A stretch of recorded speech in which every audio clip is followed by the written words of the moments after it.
it's time to sit back and relax with your favorite drink. And listen.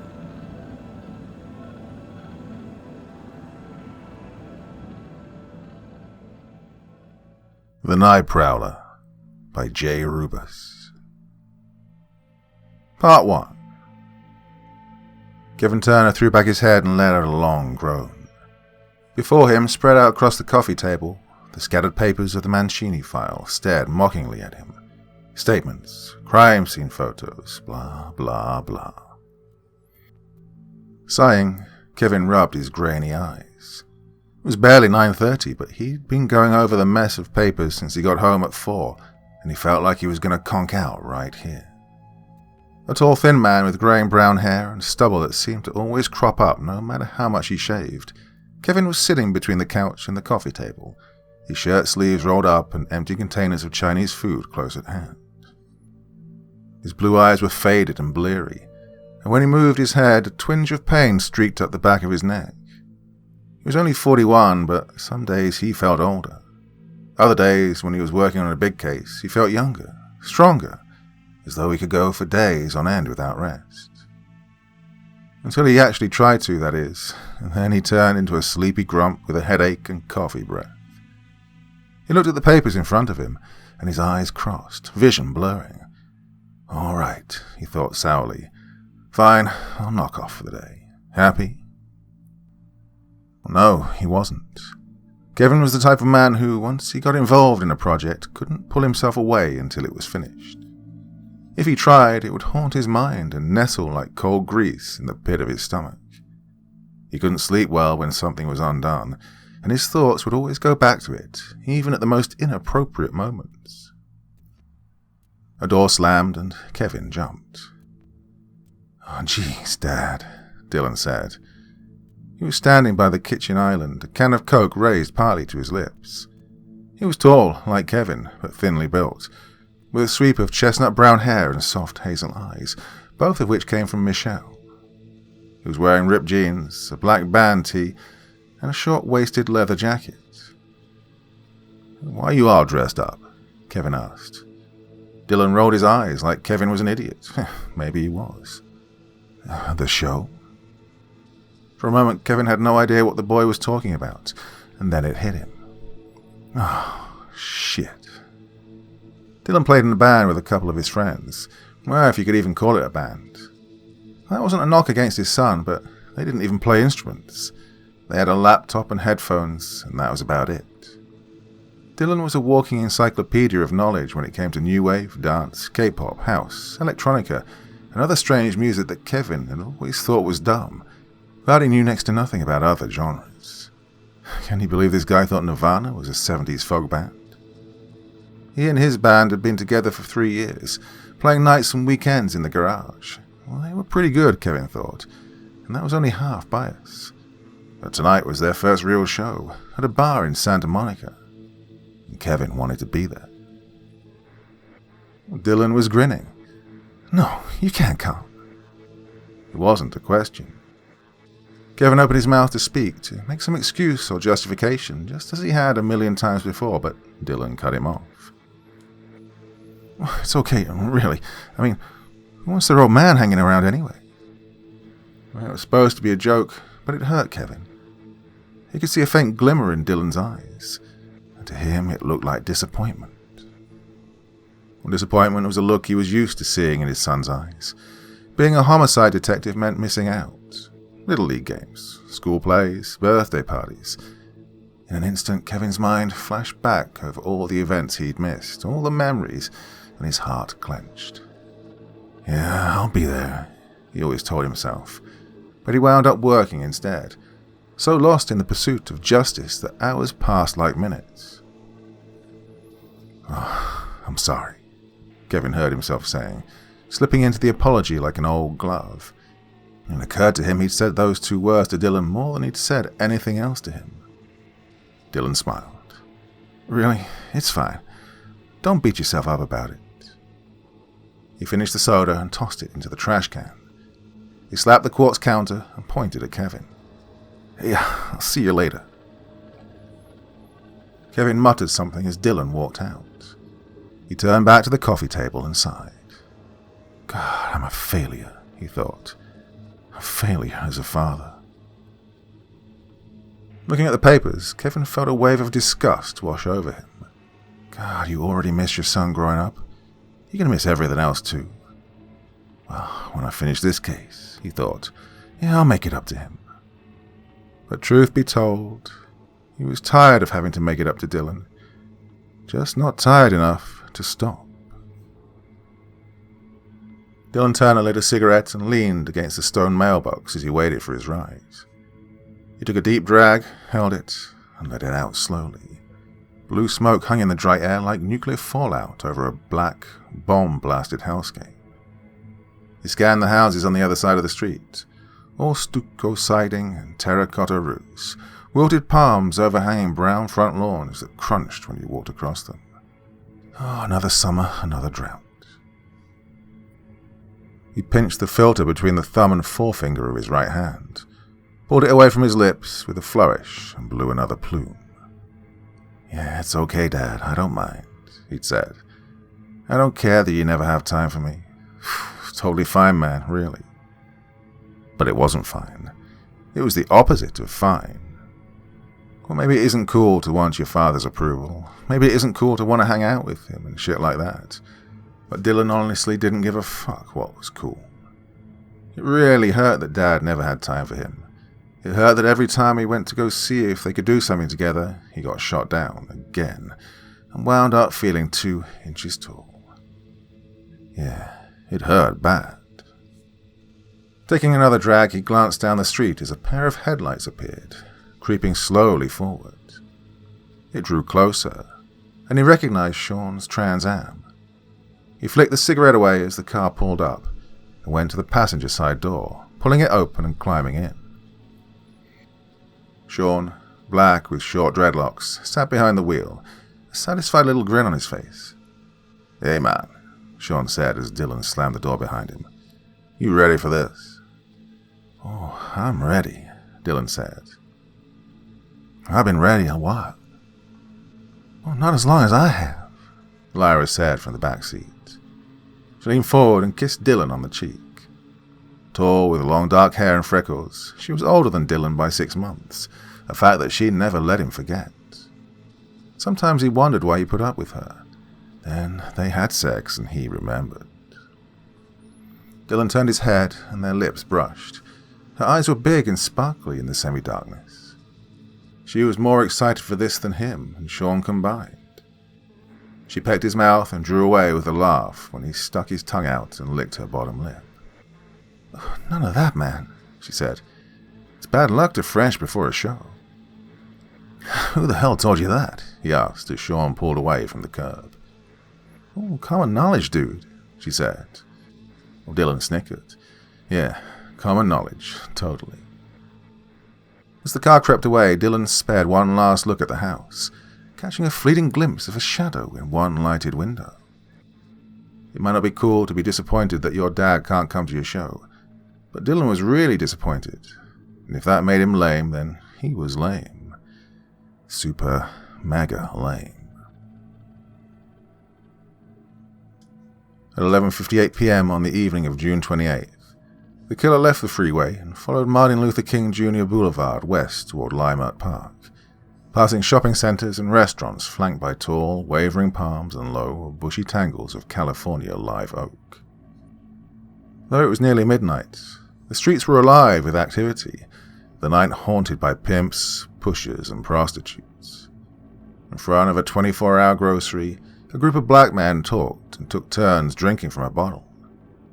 As he passed, the killer thought of opening fire on them and speeding off, but decided against it.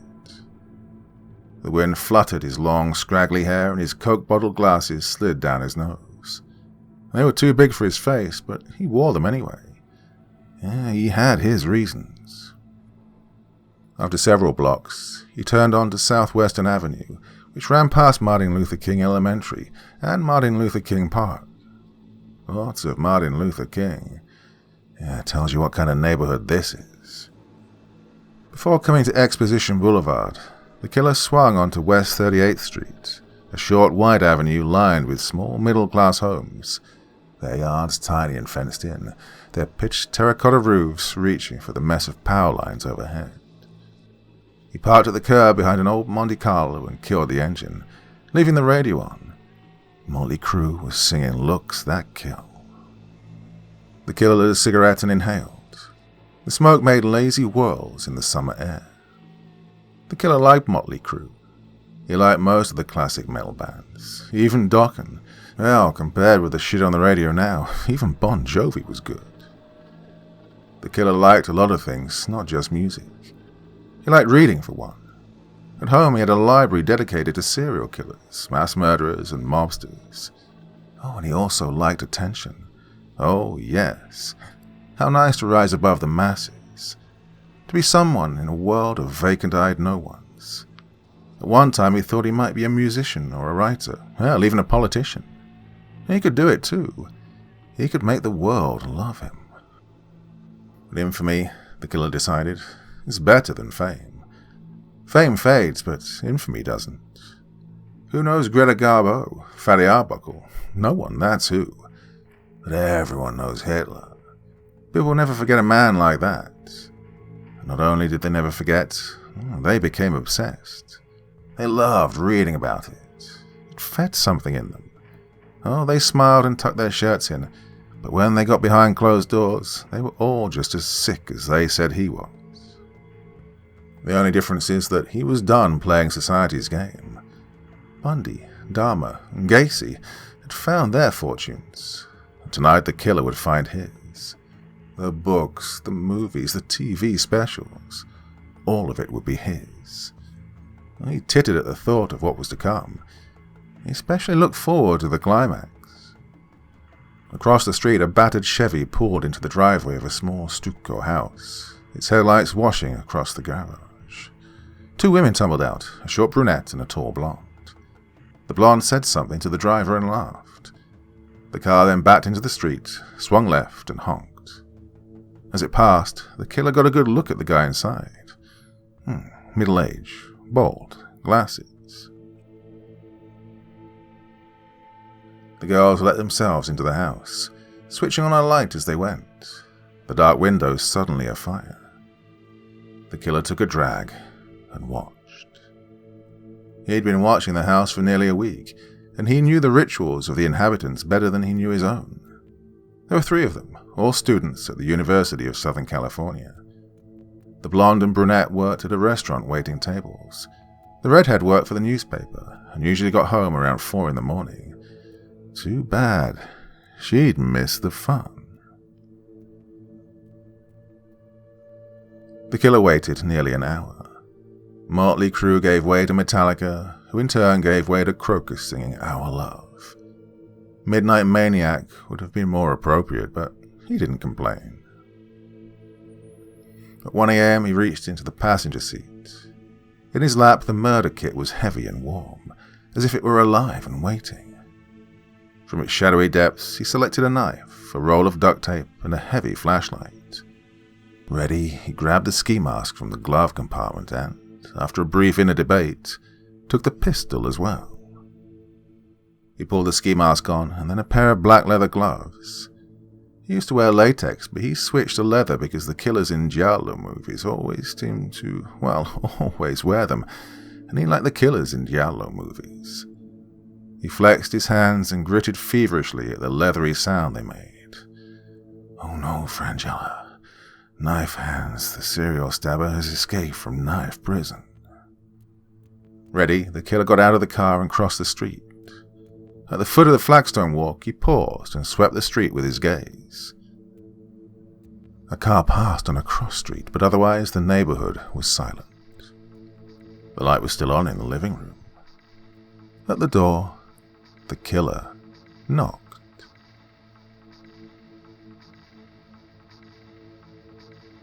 Part 2. Kevin Turner was hovering on the edge of sleep when the shrill cry of the phone filled the house, startling him. Nighttime phone calls weren't rare at all, but the damn phone still got him every time. Switching on the bedside lamp, he grabbed the phone and hit talk. Hello? "Kevin, we got a homicide," Tony McBride said.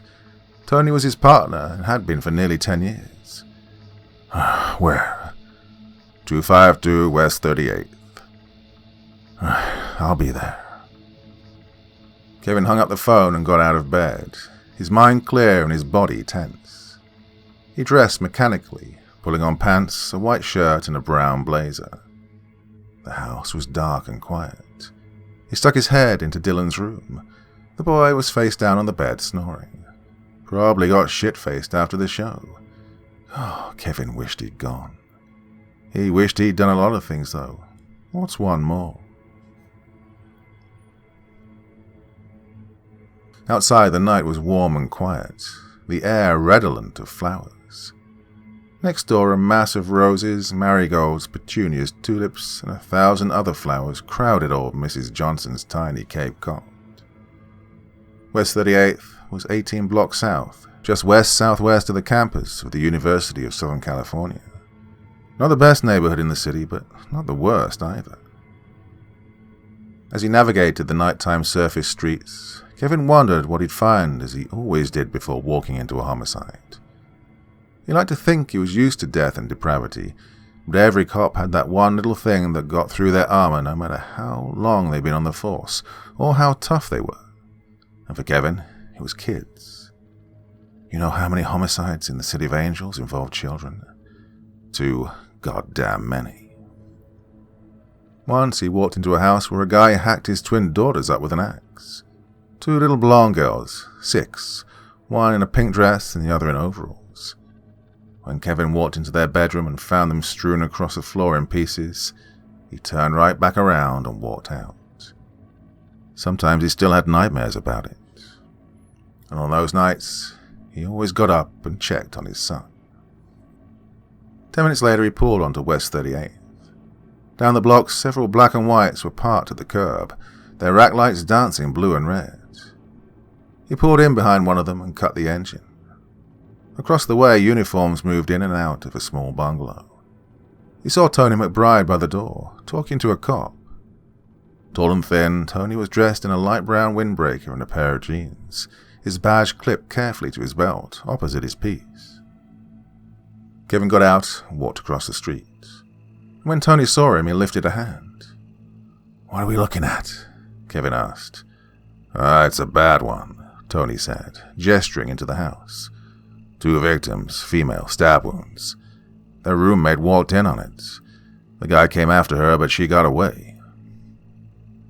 The cop brushed past Kevin, jogged out to his cruiser, and opened the door. "Right, let's have a look." The front door opened onto a tiny hall. On the right was a living room, on the left a dining room. The Vicks were in the living room, and when Kevin saw them, his stomach turned. "Oh, jeez," he muttered. One of the women, a blonde, was lying in a corner on her side. The other, a brunette, was in the middle of the room, her dead eyes gazing skyward. Her dress was hiked up around her hips, and her blood-soaked panties had been stuffed into her mouth. The stomach cavity was open, and from where he stood, Kevin could see her entrails, pink and rope-like. A shiver raced down his spine, and a rush of stomach acid threatened to rise in his throat. Told you," Tony said. Kevin glanced at him and furrowed his brows when he noticed a pockmark in the wall. "Hey, what's that?" he asked, and nodded to it. Tony turned. "Oh yeah, the perp took a shot at our witness." "Where is she?" Outside, the survivor, Kelly Frank, a thin woman with white skin and dark red hair, was huddled in the back of a cruiser, a wool blanket draped over her shoulders despite the warmth of the night. "Kelly?" Kevin asked, approaching. She looked up. "I'm Detective Turner. Can I ask you a few questions?" She gazed up at him, dazed, and then nodded. "Yeah, sure." "Tell me what happened." I got off work early.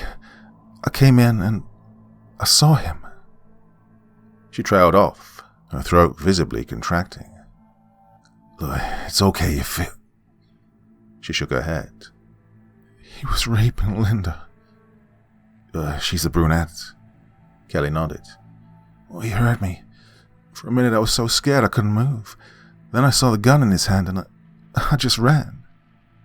Did you get a good look at his face? She shook her head. No, he was wearing a mask. Like a ski mask. Kelly nodded. Where do you work? The newspaper plant on Chestnut. You, deliver papers? She nodded. Kevin removed a notepad from his coat pocket and jotted down what he could. What kind of build did the guy have? Tall, short, skinny? Kelly considered the question. I don't know. Skinny, I guess. Oh, kind of tall. Kevin nodded. Could you tell if he was black or white? Kelly shook her head again. Oh, I think he was white. Kevin nodded again. Do you know anyone who'd want to hurt your friends? Do they have any stalkers, boyfriends, or enemies? Kelly shook her head. Well, Maggie has a boyfriend, but he's a football player, big guy. Linda didn't. She's the teacher's pet type, always studying. Who's Maggie's boyfriend? His name's Chuck. And do you know where he lives? On campus, I think. Hey, I have his number. Can I have it? Kelly gave it to him, and he jotted it down. I'm going to need you to come down to the station at some point. Where can I reach you? She gave him her own number. And, do you have a place to stay tonight? She nodded. Yeah, my boyfriend's coming. Kevin met Tony at the front door. Yeah, said the guy was wearing a ski mask, but she thought he was white, skinny and tall. Well, that narrows the field, Tony said. That's what we have, Kevin replied. I want that slug out of the wall as soon as possible. Have a rape kit done on the brunette. Kelly says she's got the guy on top of her. Tony nodded. And Kevin watched him go back into the house. It was going to be a long day. Chuck Spencer, short, squat, and sporting a dirty blonde crew cut, already knew his girlfriend was dead. Even in a city like LA, news travels fast. Kevin was reluctant to talk to the boy so soon. It was barely 5 in the morning, and already he was tired, but he knew he wouldn't be able to rest until it was done and out of the way. So at 5:30, Kevin drove over to the University of Southern California campus and called on Chuck Spencer. Now, nearly an hour later, they were sitting in the living room of the frat house, Chuck and his buddies on the couch and Kevin in an overstuffed armchair. We swear he was with us, Detective, one of them said. Well, you could check with the club. I'm pretty sure they have video cameras. What time did you leave the club? Chuck considered. 2-ish. Kevin nodded and wrote that down. It was called the Cherry Lounge, a strip club off the beaten path in Skid Row. Kevin knew the place. A lot of bad guys hung out there. Satisfied, he left just as the feeble rays of the morning sun were beginning to cascade over the campus. The tall ancient buildings lining the commons reminded Kevin of prison movies he'd seen as a kid. Michelle took classes here for a while. Well, that was before he went to the academy to be a beat cop. Like Dylan, she loved music and wound up teaching it at an elementary school. Melancholy sadness rose in his chest as he reached the car. He'd been thinking of Michelle a lot lately.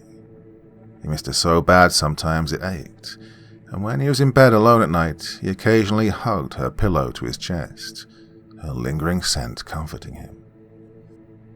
Standing by the front end, he whipped out his cell and called Tony. He answered on the second ring. Yeah. Get anything? Kevin asked. Maybe, Tony said. He was still back on 38th, going door to door and asking if anyone had seen or heard anything. A few people heard the gunshot, he said, but the only person to actually see the guy jumping into his car and speeding away didn't get the license plate number, but they were fairly certain it was an Oldsmobile. You didn't get to see the color? Tony clucked his tongue. He said it was either light blue or black. Light blue or black? Yep. There's a big difference between light blue and dark blue and black. Yep, I know. Kevin sighed. All right. See you in 20. The bullpen was abuzz with activity. Phones ringing, guys talking, people going back and forth. Jameson, a 15-year veteran, went into the captain's office, looking chastised. At the desk they shared, Tony dropped into his chair. Anything from the lab? It's 7:30. Not even 12 hours had passed since the killings. Kevin knew they wouldn't have the lab results before the end of the day at the earliest, but he could hope. Tony shook his head. No fingerprints either. Well, that was odd. Their guy seemed thorough, but he was disturbed in the middle of the killing and had to make a quick exit. He should have left something behind. Gloves? Kevin asked. Maybe, Tony replied. Well, I want to see if any of the people we talked to owns an olds. Bring up the DMV registry. Tony sighed, leaned over his computer, and started punching buttons. A half an hour later, he sat back defeated. Nope. Right, try the sex offender registry. Of all the sex offenders in the Los Angeles area, only one owned an Oldsmobile, and he died the previous week. Tony drew up the DMV registry again and got a list of everyone in LA who owned an Oldsmobile. That's a lot of names, Kevin pointed out. Tony matched them against known felons. There were 3 hits. Johnny Cusa, a former triad who did 10 years in jail for manslaughter, owned an Olds, as did Tommy Dem and Walt Parker, both of whom did time in prisons in other states, Dem for forgery and Parker for assault. Walt Parker? Kevin asked. Tony nodded. Yeah, might as well. Parker lived in an apartment building in Westmont overlooking the freeway. When he answered the door, a short balding guy with 3 days' growth on his face, his eyes immediately darted to the badge on Tony's belt. What do you want? He asked contemptuously. I'm Detective McBride, and this is my partner, Detective Turner. Can we come in? Whatever. The place was cramped and dingy, and Kevin's shoes stuck on the linoleum floor in the kitchen, and he was sure he saw roaches scurrying into the shadows. As succinctly as possible, Kevin told Parker why they were there, and as the realization dawned on him, his face went white. You don't think I did it, do you? That's why we're here. I was here all night. You can ask my daughter, she was here too. Where is she now? Tony asked. Work. Parker gave them the number to his daughter's place of employment, and she backed him up, just as Kevin thought she would. Parker was short and pudgy. The man Kelly saw last night was tall and thin. Outside, Tony said, I don't know about you, but I'm bushed. How about we pick this up later?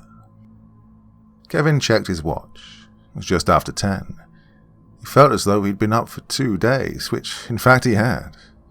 Now that Tony mentioned it, the weight of his sleeplessness was heavy upon him. Yeah, Kevin relented. All right. After dropping Tony off at the station so he could pick up his own car, Kevin drove home, avoiding the freeway.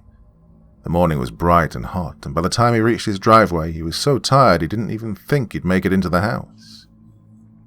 Inside, it was cool and dark. He collapsed onto his bed and fell straight to sleep.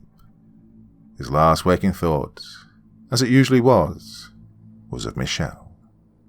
God, I miss you. In the heat of the day, the killer retreated into his lair, the curtains drawn heavily against the pressing California sun. The TV was on, but he wasn't watching it. Naked, save for a Nazi armband, he paged lazily through a cracked leather-bound book. Precious memories, said the gold script across the front, and the killer smiled knowingly to himself every time he read it. Inside the pages were stiff black cardboard. Carefully taped to each one was a newspaper clipping. The earliest was dated December 15th, 2013.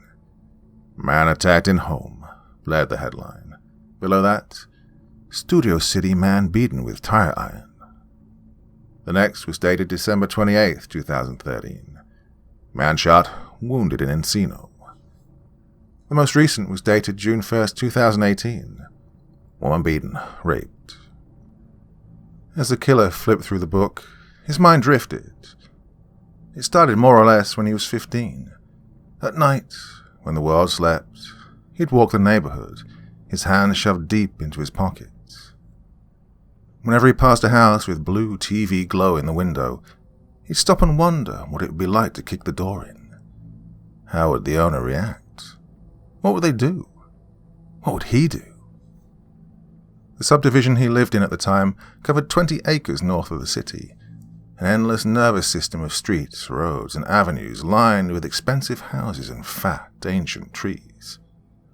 Sometimes he imagined going into the houses and killing people, clearing entire blocks before sunrise. He could do it, he was certain, as long as none of the houses had security systems, which he knew they did. When he was 17, he finally worked up the courage to break into one. It was a tall 3-story adobe structure with red terracotta roof and palm trees lining a flagstone walk. The guy who owned it traveled a lot and was never home. Deep in the dark night, the killer broke the lock on a back window and climbed in. He wandered the halls and sitting rooms, touching things, moving things, relishing the secret power he now wielded. In the master bedroom, he found a cold woodsman in a nightstand drawer and tucked it into the waistband of his jeans. This belongs to me now, he thought, and there's nothing you can do to stop me. By the time he got home an hour later, he was shaky and weak, and as he drifted to sleep at dawn, he realized he wanted to do it again. 2 weeks later, he did, picking a house at random on one of his nightly walks and watching it for 3 days before jimmying open a sliding glass door and slipping in like a shadow. He went from room to room, rummaging through drawers, dressers, cupboards, and cabinets, touching everything, eating food from the fridge, and leaving a turd in one of the toilets. He found photo albums on a bookshelf in the living room and sat down in the middle of the floor to read them. Vacation photos, Christmas, birthdays, a black family, 2 boys and a girl, mother and father. He took the photo albums with him when he left. They were still in his closet, and he flipped through them from time to time, studying the smiling faces and trying to feel what they felt. He smiled at himself in the mirror in the bathroom, and while it was convincing, it wasn't real. It felt cold and alien on his face. It took him a while to realize that's how it was supposed to feel. Joy, love, happiness, it was all fake. The only joy he ever felt was when he was breaking into houses, and after a while even that started to lose its luster. When he was 19, he figured out a way to make it fun again. He would break into a house with someone in it. The first was a 1-story Spanish-style house at the end of a dead-end street. An old woman lived there alone.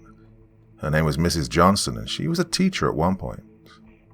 The killer cased the place for 2 weeks, building himself up only to chicken out at the last second. And finally, on a Sunday night, he removed a screen from a window and climbed in, his heart slamming and adrenaline coursing through his veins. He crept through the darkened rooms with a smile on his face, feeling alive for the first time in months. He fingered drapes and couch pillows, rubbed his crotch against a doorframe, and ate an apple from a basket on the counter, leaving the core on the dining room table as a calling card. Apples. Forbidden knowledge. It was in the Bible. Before he left, he went into the old woman's room and stood over her sleeping form, his hard eyes boring into her and his lips arranged in a hateful sneer. He could kill her, break her neck like snapping a toothpick. Her life rested in his hands, and the godlike feeling made him erect. On his way out, he stole a handful of costume jewelry, not because he wanted it, but because he wanted to remember the rush of power he felt over being in her room, at night, undetected.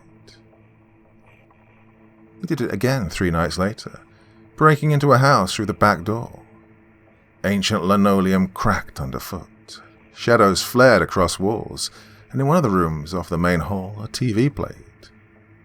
His heart slammed as he went to the closed door, his eyes going to the soft electric glow filling the crack underneath. The TV being on meant that someone might be awake. He could be caught, forced to flight or fight. His nerve endings crackled with energy, and as he pressed his ear to the wood, he began to harden. Seinfeld. They were watching Seinfeld. Yeah, the episode where Jerry's girlfriend has man hands. The killer flashed a wide, toothy grin. Yeah, he liked that one. Maybe he should go in and watch it with his new friend. If he or she was awake, they could laugh along with the audience, and if he or she wasn't, the killer could sit on the edge of the bed and risk them seeing him. Yeah, that sounded fun. Instead of doing that, though, he went into the kitchen and made himself a sandwich. He leaned against the counter as he ate, mentally daring one of the occupants to come out and challenge him. None of them did, however, and before he left, he took their DVD player away. 2 blocks south, he smashed it against the street and kicked the shattered pieces along the pavement, hoping someone ran over it come morning and wound up with a flat. Sneaking into occupied houses became a twice-weekly ritual for him, then a thrice-weekly ritual as the warm glow it provided began to diminish. When he was entirely bored of it, he started to carry the Colt and a tire iron. He itched to use it, prayed that someone would catch him, but no one did. And then he grew bolder. One night he went into someone's bedroom and nudged them awake, a man with a bald pate and a pug nose. He muttered and snorted, like a pig. Disgust came over the killer, and before he knew what he was doing, he was raising the iron above his head and then bringing it down. The end hit the man's head with a hollow thunk, and he jerked as though he'd been shot. The killer did this twice more before leaving him for dead. He read in the next day's paper that he'd survived. Pity. He went further afield the next time, driving to Encino. Inside a lower middle-class bungalow with peeling paint, he was caught. A man walked out of a bedroom while the killer was looking through a living room bookshelf. "Hey!" Instinct took over. He whipped out the Colt, aimed, and pulled the trigger, the round catching the man in the shoulder and spinning him around. Panicking, he ran, and for a long time he was hesitant to do it again, but the call was just too great. No one knew it, but this city belonged to him. He walked the streets at night like a demon, wielding such unimaginable power that mortal men would quake before him, if only they imagined. Presently, the 12 o'clock news came on, and the killer popped up. When the anchor started talking about what he'd done the night before, his stomach dropped. Double murder, they said. Violent home invasion, they said. He closed the book and set it aside. Moving deliberately, cat-like, he got closer to the TV until he was sitting on the edge of the bed, leaning forward, his hands clasped on his knees. Wow. He was somebody now. He grinned like a shark. Just wait until tonight, Mr. Anchorman. Just wait until tonight.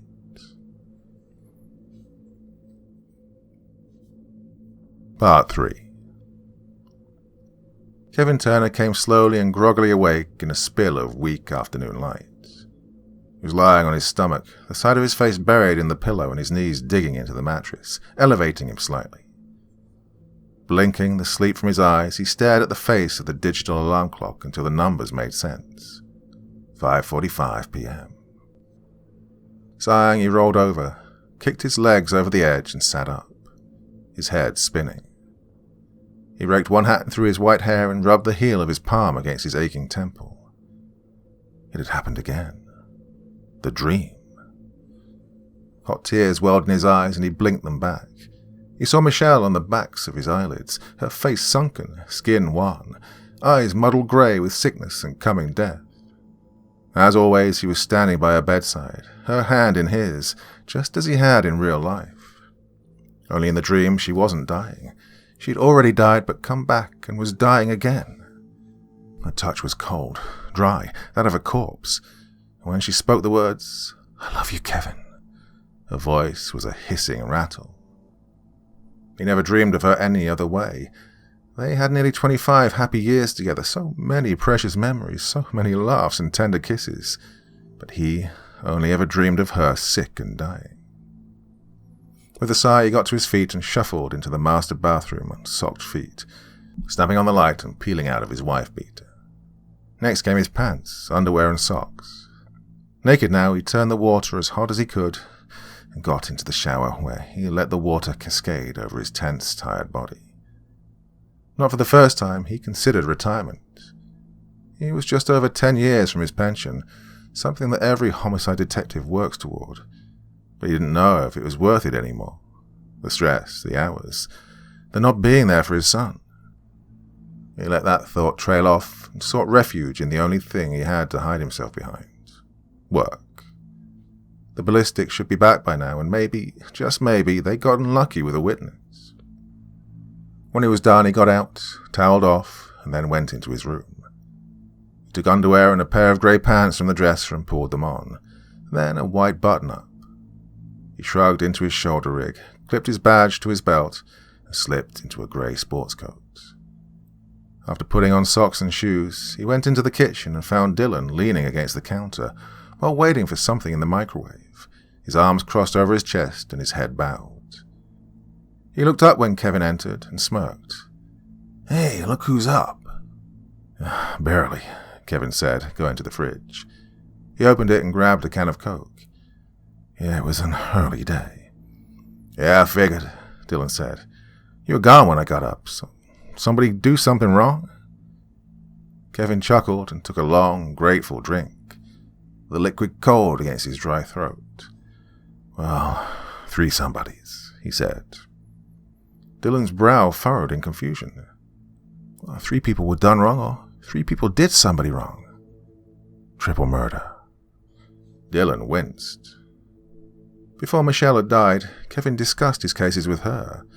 He had to. You can't keep all of that bottled up inside of you. If you try, it'll eventually come out and you'll end up sticking your service weapon in your mouth. Well, now that she was gone, it was Dylan. The poor kid bore the brunt of LA's worst on a daily basis. But he did it without complaint, and even gave thoughtful advice where he could, just as his mother had done. Kevin took another drink. 3 women. His mind flashed back to the crime scene, and a rush of hatred went through him. One of them raped. Jesus, Dylan breathed, and then shuddered. Man, I don't know how you do it. I couldn't take dealing with that shit. Kevin knew. Dylan was as sensitive as his mother. He put on a tough facade like every other teenage boy to ever live, but he was a baby when it came to things like blood and death. Sometimes he reminded Kevin so much of Michelle that his chest ached anew with loss, like an old break foretelling the coming rain. "Well, someone has to," Kevin said. He finished his soda and dropped the empty into the trash. "I'll try to be home early tonight," he said, and clasped Dylan's arm. Dylan smiled. "All right." As Kevin drove to the station, he tried to pinpoint just exactly what he'd seen in his son's eyes as he spoke that final word. He was walking into the bullpen when it hit him. Doubt. "I'm not holding my breath," that look said. "Been there, done that." He started to feel sorry for himself, but didn't have the time. Tony was already at the desk, and when he saw Kevin come in, he waved him over. Mr. Sleepyhead," Tony said as he walked up. "You missed a lot." Kevin's heart jagged. "What?" he asked. Tony snatched a paper off the desk and held it up so he could read it. "Ballistics are back. The bullet we dug out of the wall came from the same gun used to kill Ray Mancini." Kevin's brow shot up. "The same gun?" "Yes, sir," Tony said. "Whoever did him did the girls on 38th. He picked an envelope up from the desk and handed it to Kevin. Plus, you got mail, buddy." Kevin took it hesitantly, looking from Tony to it with suspicion. The writing on the front was blocky and red. "Detective Kevin Turner," it said. The return address was 123 Fake Street, Helltown, USA, 666-6666. He looked at Tony, and the same thought passed between them. This can't be good. Swallowing, Kevin ripped open the envelope and pulled out a single sheet of paper. As he read it, his heart dropped. "What?" Tony asked. Kevin read it aloud. Dear Kevin Turner, I heard it through the grapevine that you're dealing with what I did last night. Same old song and dance, my friend. But you know what? Hell ain't a bad place to be. Not when you've gone shooting like I have. Oh, speaking of shooting, I shot that Mancini guy. Put 3 in his tummy. Didn't like it, though. Guns are too, impersonal. I like to get up close, like I did last night. You could say it was love at first feel. Well, I plan to kill more, many more. It ain't no fun waiting around to be a millionaire, and I'm done waiting for the power age. By the end of the summer, the whole world will know my name. Come along for the ride? Well, you'll be famous too. We'll all be famous. See you on the other side. It's time to ride on. And P.S. If you want to find out who I am, do your homework. Love, the Night Prowler.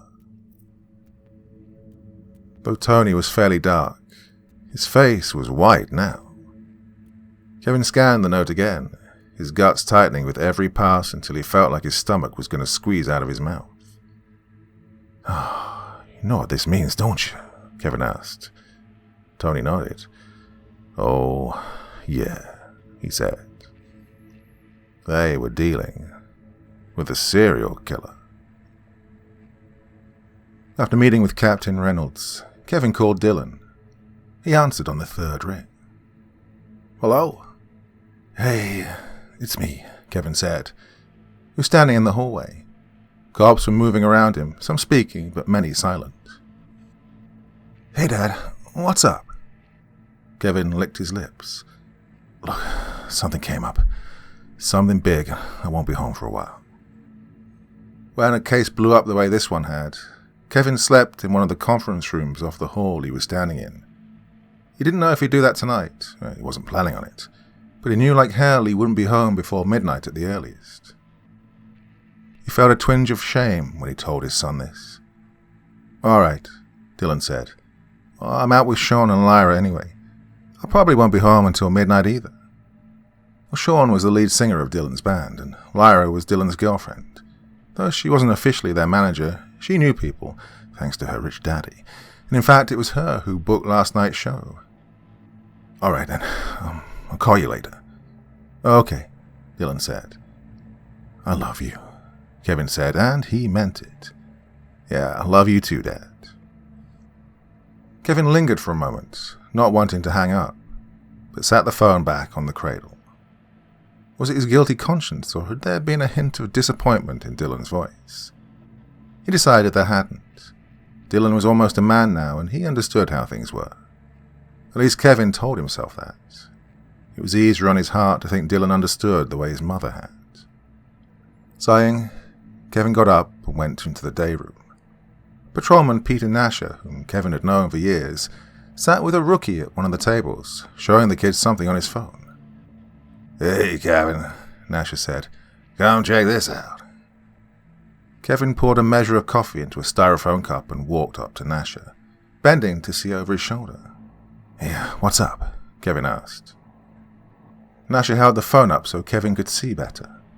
I went to a concert last night. A big, shit-eating grin spread across his thin lips. He looked like a boy who wanted praise for doing something not especially praiseworthy. Kevin nodded. Nice. Who was it? AC/DC, Nasher said. Nasher, a year or two older than Kevin, was one of those guys who refused to settle down and wears it like a badge of honor. He lived alone in a studio apartment on the sea and spent his money on fun things, women, bars, vacations to Mexico, and concerts. Yeah, he was an overgrown teenager and was happy that way. Well, to each his own, Kevin figured. Well, at one time, he and Peter had been close. They came through the academy together and worked side by side on the street. Well, Kevin couldn't say that they were best friends, but they were friends nevertheless. And then something came between them. A promotion.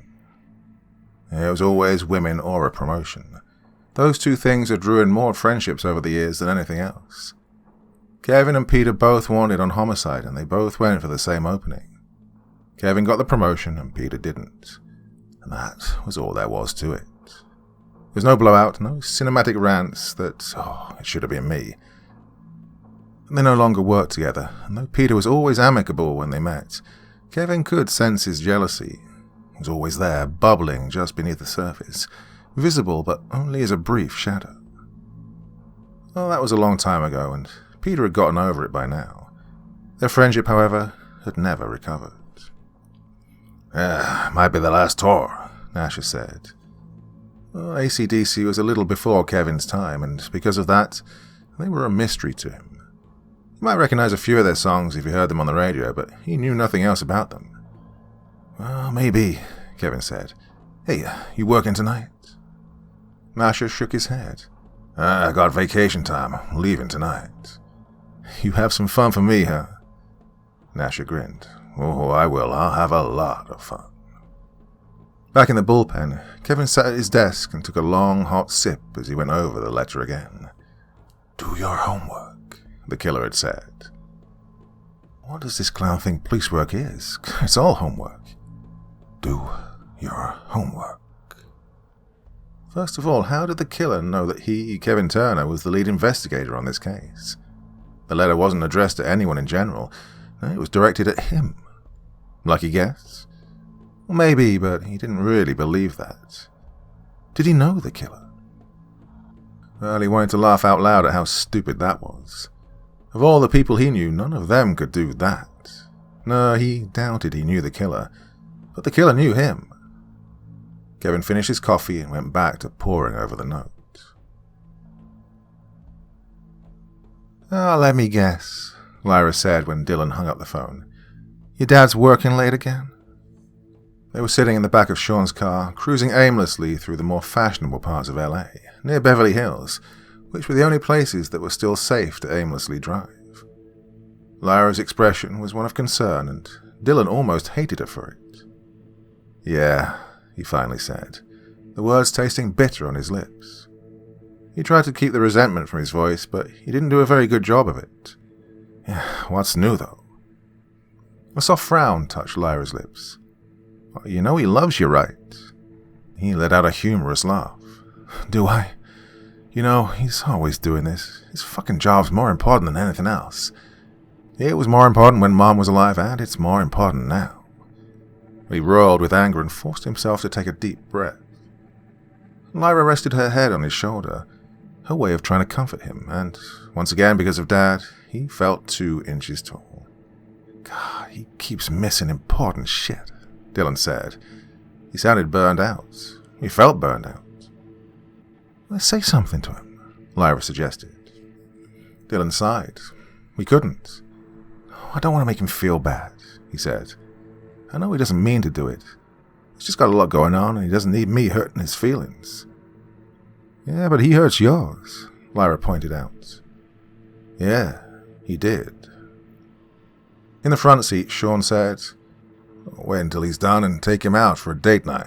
Works for my parents. Dylan laughed. Are you paying? Yeah, I'll slip you a few bucks, Sean said. For the next half hour, Dylan tried to rescue his mood, but it stayed in the toilet, and he eventually asked Sean to take him home. Sean dropped him at the foot of the driveway, and Dylan waved as he and Lyra drove off. He turned to face the house and sighed deeply. Alone again, he thought. Naturally. The killer drove aimlessly north on the freeway as afternoon gave way to evening, lost in the constant flow of Los Angeles traffic. From downtown he headed west, through Beverly Hills, with its manicured gardens and fashionable shops. He watched the pretty girls walking along the sidewalk, their skirts short and their sunglasses big, and briefly considered kidnapping one of them. If he was lucky, he'd get the daughter of a famous actor. That'd make the world sit up and take notice. The only thing that stopped him was the realization that the law would come down hard on him. You take a black prostitute and no one cares, but you take a Kardashian and they'll send the fucking military after you. Like that one song said, not here for a long time, I'm here for a good time. I'm being run down by Private Pyle and his butt buddy Sergeant Shitsucker before he could finish his work didn't sound like a good time at all. Leaving downtown to his own devices, Nothing he could do there, the politicians and activists weren't doing better. He drove south towards Santa Monica. Purple dusk lay over the city now, and by the time he reached Santa Monica Boulevard, stars twinkled in the sky. For a long time, he sat in a parking lot overlooking the Pacific, smoking and listening to the radio. The surf had been gnarly that day, bro, and a group of surfers sat around a bonfire laughing and drinking beer, enjoying the night. The killer remembered a scene from The Lost Boys, where a similar group of beer drinkers fell victim to a bunch of rabid vampires, and he smiled. He briefly considered getting out of the car, walking over and blasting all of them, but thought better of it. Herb Mullin had done something similar in 1973, blasting a bunch of boys on a camping trip. But he did that in the mountains of North San Fran, not in the middle of the fucking city. Someone would see him, the killer realized, and he'd be caught. With a sad sigh then, he put the car in drive and drove east, eventually joining the southward flow of traffic on the San Diego freeway. At Culver City he got off and parked across from a Shell station at the foot of the off-ramp. As he waited, he scanned the radio news. Earlier he heard something about the 2 bitches he killed, but that was it. Nothing since. Nothing about them, nothing about the letter. Nothing at all. Rage swept through him. He did not like to be ignored. God, what do you have to do in this day and age? Blow up a daycare center? We guess he'd have to make tonight's outing extra gruesome. At midnight, the killer drove further away from the highway. At a cul-de-sac lined with 2-story homes, he parked under a streetlight and killed the engine. On Sirius XM Hair Nation, Accept was blistering through balls to the wall. The killer tapped the wheel to the beat as he surveyed the houses around him. He hadn't staked these out, but that was okay. The not knowing was half the fun. Finally, he decided on the only 1-story house on the block, a withered little thing nearly hidden between 2 of its larger neighbors. He took his kill kit from the passenger side footwell and took out the mask, the knife, a length of rope, a screwdriver, and the flashlight. The pistol was already in his pocket. At 1:58 a.m., he got out of the car and walked across the street. A narrow alleyway ran between the little house and its western neighbor. A green garden hose lay coiled in the dust, next to a battered red radio flyer wagon. The backyard was full of shadows. Standing there, the neighbors on either side could see him if they were awake. Trembling with excitement, he tried the back door. It was locked, but he had the screwdriver. After jimmying the door open, he slipped into the kitchen and closed the door behind him. The house was dark and silent, save for the distant sound of snoring. Moving as silently as possible, the killer searched the house, but save for the snoring fucks, it was empty. Perfect. The master bedroom door was slightly ajar. He eased it open and slipped in. 2 forms lay under the covers. The killer crept to the larger one and squinted down. A man, chubby, late 30s, stupid goatee. Sudden hatred gripped the killer's heart, and he raised the flashlight over his head. Sensing something, the man stirred and his eyes fluttered open. The killer brought the flashlight down square on the man's face. He gasped and jerked. The killer struck him again, harder this time, bringing the flashlight down with such force that the man's nose broke in a burst of blood. On the other side of the bed, the woman sat up. "What?" she started, then, seeing him, screamed and tumbled out of bed. "Bitch." The killer scrambled across the mattress and over the man, grabbing a handful of her hair before she could flee. She cried out, but he clamped a hand over her mouth and dragged her back, over her husband's trembling body. On the floor, over her, the killer raised his fist and smashed her in the face, once, twice, 3 times. He was panting now, losing control. "Oh, you fuck," he growled, grabbing her by the throat and squeezing. "You fucker." She thrashed and tried to scream, but could only gurgle deep in her throat. "Bitch, bitch, bitch," the killer chanted, his fingernails digging deep into the soft flesh of her throat. Her eyes rolled back into her head, and she went limp. Panting even harder now, the killer got to his feet and kicked her in the leg. Behind him, the husband moaned. The killer had almost forgotten him. When he turned, the man was starting to stir.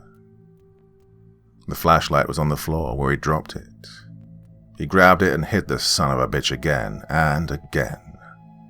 When he was as limp as his wife, the killer rolled him onto his stomach and straddled his back. He slipped the flashlight lengthways across his throat and pulled back with both hands. Get along, little doggy. When he was sure the fat fuck was dead, he got up and went back to the woman. She was unconscious but alive, blood trickling from her nose and her busted lips. Using the knife, he cut her thin nightgown off and threw it aside. She was a beefy woman. Her breasts were large and pink, and her rank passage was hidden by a tangle of dark curly hair. Panting, the killer fumbled at his belt. When he was free, he thrust deep into her. Her eyes opened, and she tried to scream, but he had the knife and cut her throat before she could. The moment her spirit left her, he came, shooting hot ribbons deep into her belly. For a while, he simply lay on the floor next to her, breathing deeply of the scent of blood and sex. After nearly half an hour, he got up and went into the bathroom abutting the room. His hands were bloody and splatters marred his face and hair. He stripped, climbed into the shower, and let the hot water sluice over his body. When he was done, he got out, dressed, and smashed the mirror on the way out. In the bedroom, he did a quick search and found a jewelry box on the dresser. He took a large tangle of necklaces out and stuffed them into his pockets. Before leaving, he grabbed the flashlight and the knife. He tried to turn the flashlight on, but it was dead. In the kitchen, he stopped at the fridge. Inside, he found a Coca-Cola. He grabbed it, popped it open, and drank deeply, savoring the sweet, cold liquid. And when he was done, he crumpled the can and tossed it over his shoulder. At the back door, he stopped. Oops. Almost forgot something. In the bedroom, he removed a red marker from his pocket and wrote a message on the far wall, so that whoever entered couldn't help but see it. And then he left, disappearing into the night like a bad dream. Part 4. On the bright morning of June 29th, after a sleepless night, Kevin Turner parked across from the house on N Street and killed the engine. Several squad cars stood at the curb, and about a dozen cops were moving this way and that. Yellow crime scene tape fluttered in the furnace blast breeze. "I don't even want to go in there," Tony said. "Neither do I," Kevin said, and got out. Sergeant Win Jin Liu, a short Chinese man, nodded as they approached. "It's a slaughterhouse in there," he warned. Kevin's stomach churned. The house was tastefully appointed, knickknacks and pictures peppering the living room. Though lower class, the home was neat and tidy, which is why the Coke can on the kitchen floor struck Kevin as weird. He pointed it out. Liu nodded. "Right, we got it." When Kevin stepped into the master bedroom, his stomach turned, and he felt his knees going weak. First thing he noticed was the writing on the wall directly across from the door. In red, July 27, 1979. "Hi, Kevin." And a drawing of a giant spurting penis. As soon as Kevin saw his own name, his stomach dropped to his feet. Tony glanced at him, a brief flash of concern on his face, and then forced a friendly smile. "God, he really likes you." Kevin tried to smile back but couldn't. In the bedroom was the main course. The woman lay on the floor, nude, her legs spread wide open. The man was in bed, lying on his stomach. From here, Kevin could see his head had been caved open. Blood, bits of skull, and chunks of brain matter were splashed across the bed, the nightstand, and the blinds covering the window next to the bed. "Jesus Christ," Kevin muttered. Liu nodded. "Whoever did this is one sick puppy." Kevin forced himself further into the room. The woman's throat was cut. Clots of dark blood splattered her doughy flesh.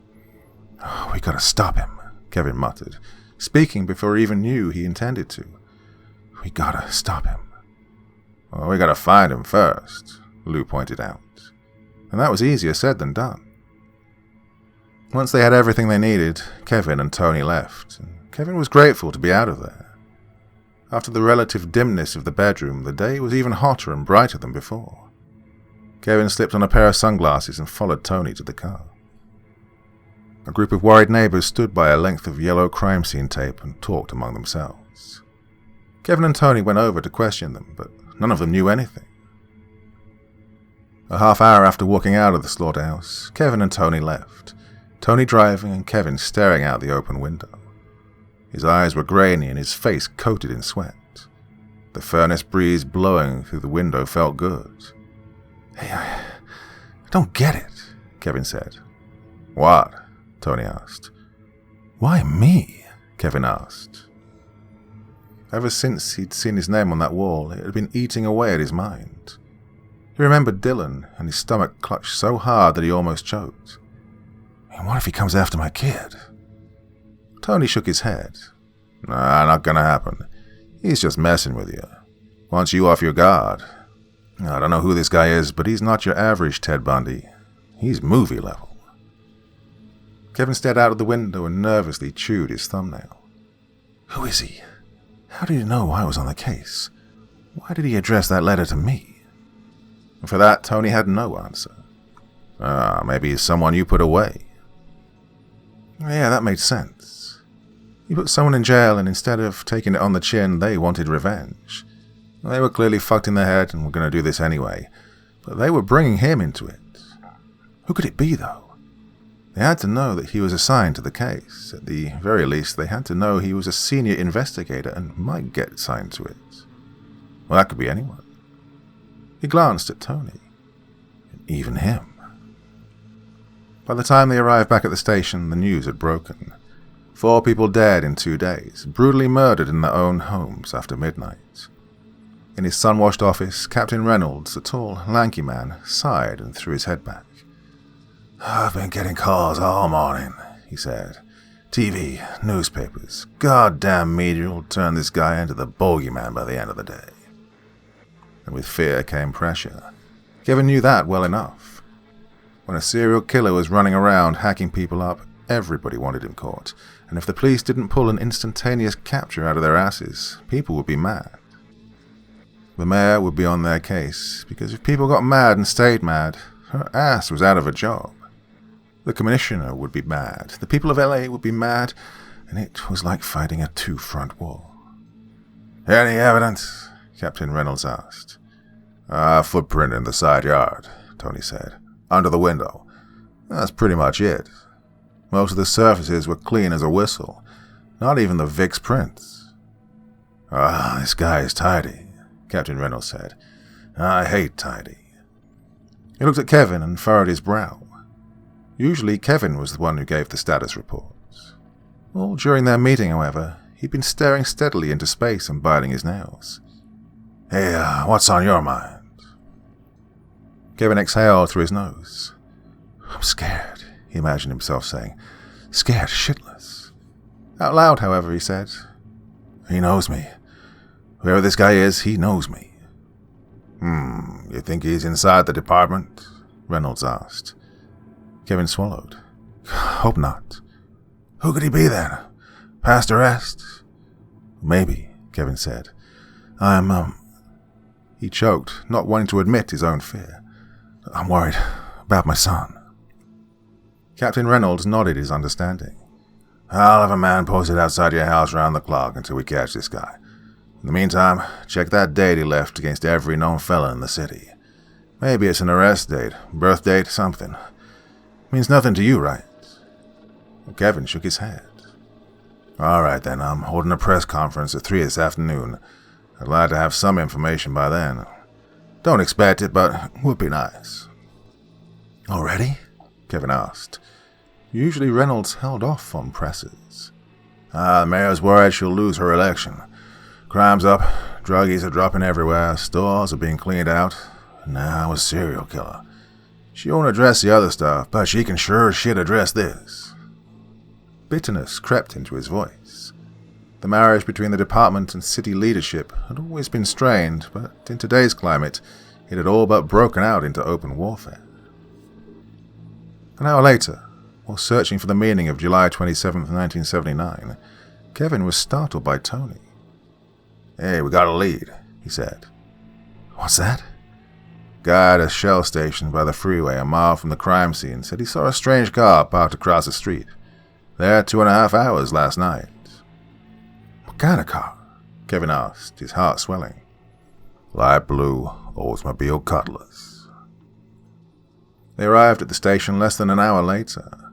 The sun lay across the city like a bar of fire, and the humid breeze blowing in from the sea did little to alleviate the heat.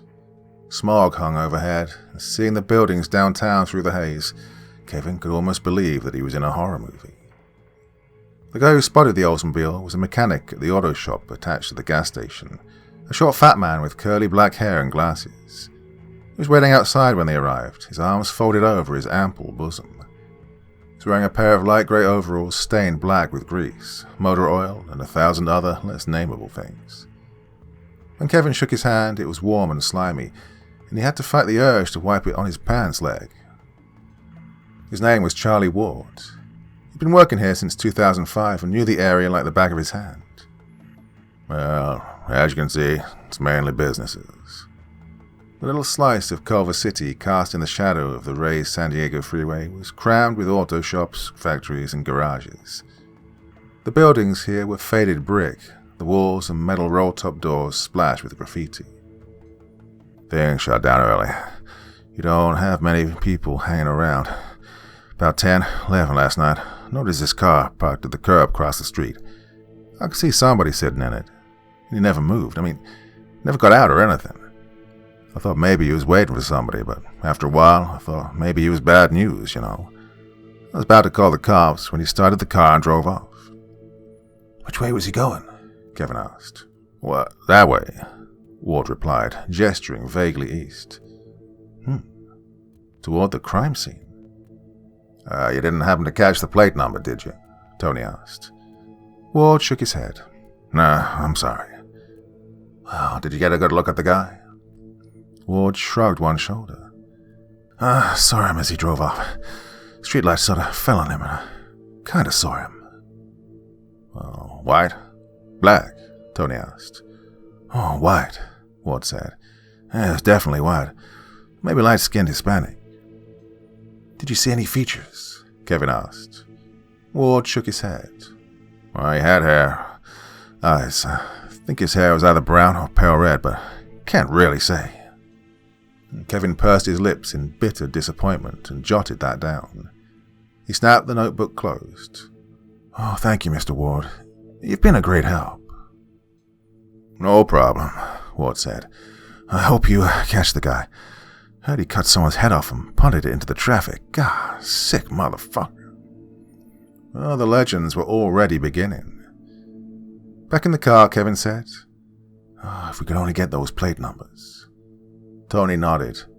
"Well, we know what he drives now." "Yeah, we already knew, but it's just confirmed now." Tony shrugged.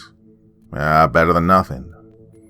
"Yeah," Kevin thought, and started to chew his nail again. Better than nothing. The killer spent the better part of the day holed up in his lair, stroking the woodsman, letting his mind wander back over the previous night. The power and dominance that surged through him as he stood over the bodies of his victims. After leaving, he aimlessly drove the back streets of Los Angeles, heaped with garbage, grime, and human refuse. LA was 2 cities in one, he thought. All glitz and glam in Hollywood and Beverly Hills, and stark urban decay in Compton, Watts, and Skid Row. Very few people actually saw the dark underbelly, and if they did, it was too late. You can check out any time you like, Padre, but you can never leave. Still keyed up from the kill, he briefly considered gunning down a few hobos, but settled on buying a prostitute, a girl named Maria he'd fucked in the past. Finally, as dawn crested, he drove north toward home, getting off the freeway just as the feeble light of day began its inexorable march across the city. After 3 hours of sleep, He woke and spent the morning scanning the news. Presently, he was waiting for the press conference to begin, his official coming out party.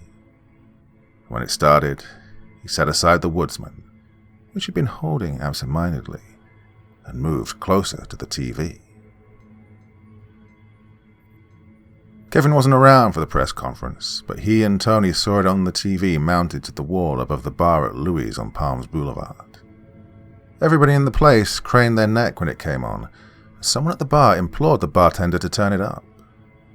The captain, dressed in full uniform, came to the podium and nodded politely to the reporters. Kevin didn't hear exactly what he said, but he got the gist. A serial killer was loose in the city, and so far he'd been linked to 5 murders. He was considered armed and dangerous. Police were working around the clock to find him. "I will also be appointing a task force." "Ah, hope we're on it," Tony said, absent-mindedly shoving a fry into his mouth. Kevin's own food sat largely untouched before him. Kevin's stomach knotted. For the first time in his career, he hoped that the hot case went to someone else, or anyone else. This was too personal for him, too dangerous. No one had ever taunted him this way before. No one had ever scared him like this. He'd been calling and texting with Dylan all day like a mother hen and was probably driving him crazy. Kevin didn't tell him specifics because he didn't want to scare him, but he wanted him to know that he had to be on his guard. 2 hours later, Captain Reynolds called them into his office. Yes, they would be on the task force. Their sole purpose was to catch the Night Prowler, and they'd better do it as quickly as they could. A couple more nights like this and LA's gonna blow. People were already scared. More cops than usual were on the streets. No one felt safe. Kevin couldn't say he blamed them. At this point, all we can do is hope he slips up, Reynolds said with a sigh. Kevin hated to agree with him, but had no choice. By 10 o'clock, Tony had finished going through the registry of known felons. July 27th, 1979 meant absolutely nothing. I don't know, he said, leaning back in his chair, defeated. Maybe it's the date of his first kill. We could check missing persons records. Kevin sighed. Yeah, maybe. Earlier, Kevin had called his mother for the first time in 6 months. She sounded surprised to hear from him, and a knife blade of guilt sliced through him. This was the year he won both Father of the Year and Son of the Year. Hey, how's it going? She asked. Oh, it's good to hear from you. They talked for a little bit, and Kevin finally came to the point. Hey, does the date July 27th, 1979 mean anything to you? Well, for a long time, Mom was quiet, and a steely band of suspense closed around Kevin's chest, squeezing the air gradually from his lungs until they were deflated like 2 sad balloons. Oh, I don't think so, she said at last. Kevin's shoulders sagged, and then they perked up again. Actually, well, I'm not sure if it was that day or not. What? Kevin spat. I was dating a man before I met your father, and we broke up in July of 79. Kevin's heart started to race. Who? His name was Dave Connor. Wasn't a very nice man. Alarm bells clanged in Kevin's head. How? His mom hesitated. It just wasn't. Her tight tone closed the matter. She wouldn't talk any more about Dave Connor. Why? She asked. When was he born? Kevin, When was he born? Mom sighed and thought for a minute. April 8th, I think. Forget the year. He's a few years older than me. What happened to him? I don't know, Mom said, sounding upset. Hey, what is this all about? Oh, nothing. I gotta go. Love you. He hung up the phone and hurried back to his desk. If July 27th, 1979 was related to him somehow, he knew it had to be through one of his parents. He wasn't even alive in July 79. Kevin looked Dave Connor up in the National Crime Database and found his rap sheet. He'd been in and out of jail since he was 14. Armed robbery, grand theft auto, assault, and rape. "He wasn't a very nice man," Mum had said. Did Dave Connor... Forcing that thought out of his mind, Kevin checked with the owner of Connor's last known address. The old man had left the previous year and no one knew where he was. Kevin swallowed. Jilted ex-lover tracks down son of former flame and terrorizes him. It sounded crazy, but crazier things had happened. Since then, Kevin had been on edge, and every time he saw a grey head, his heart jumped into his throat and his fight-or-flight response kicked in. "Detective Turner?" Kevin and Tony both looked up. Sergeant Liu was standing behind him, his arms behind his back, seeming to have materialized out of nothing. He was dressed in a blue shirt and black pants, his gun belt hanging heavy on his tiny waist. "I have someone who wants to talk to you." "Who?" "Follow me." Liu led them into a conference room off the main hall. A tall Hispanic woman with long dark hair and big brown eyes was seated at the head of the table. She was wearing a tight red dress and a leopard skin coat. Bracelets hung from her wrists. Judging by the lipstick, eyeshadow, and rouge, she was a working girl. "Detectives," Liu said. "This is Maria Salazar. She thinks she knows who the Night Prowler is." The woman looked up at Kevin and nodded. "At least, he said he was." Heart beginning to race again, Kevin nodded to Liu. "Yeah, thanks." Liu smiled and left the room, softly closing the door behind him. "Maria, I'm Detective Turner, and this is Detective McBride," Kevin said. Tony shook her hand first, then sank into the chair on her right. Kevin was next. When he was done, he sat on her left. "Right, what do you want to tell us?" The woman sighed, rolled her neck, and seemed to steel herself for the story. "Well, I'm a hooker," she said, to the point. "I have sex with guys for money. Some guys nut and go and you never see them again. Some guys like you and keep coming back." Kevin nodded, slightly taken aback by her candor. "All right." "This guy keeps coming back. Real weirdo. Creepy eyes, weird smile. Yeah, he likes it kinky." "How kinky?" Tony asked. "He wears a ski mask when we do it," Maria said, looking at him. "Some girls do whatever it takes to make a customer happy. But, well, I draw the line at handcuffs and stuff. Every time this guy comes around, he tries to get me to let him cuff my hands behind my back. And when he gets going, he's real aggressive about it, you know." "What's his name?" Kevin asked. "He calls himself Bon, but don't think that's his real name." "Bon?" She nodded. "Yeah, like Bonbon." Kevin wrote that down. "Well, a lot of guys like to get freaky," Tony said, leaning forward. "What makes you think he's the Night Prowler?" Easy, Kevin thought, recognizing that Tony was subtly putting her on the defensive. Don't push her too hard. "Well, he told me," Maria said. "He did?" Kevin asked. She nodded. "Last night he picked me up, real late. Told me he killed a man and a woman in Culver City." Kevin's ears perked. "What does he drive?" he asked. Shitty Oldsmobile." Tony and Kevin looked at each other. "Have you ever seen his face?" Kevin asked. "Is he young? Old?"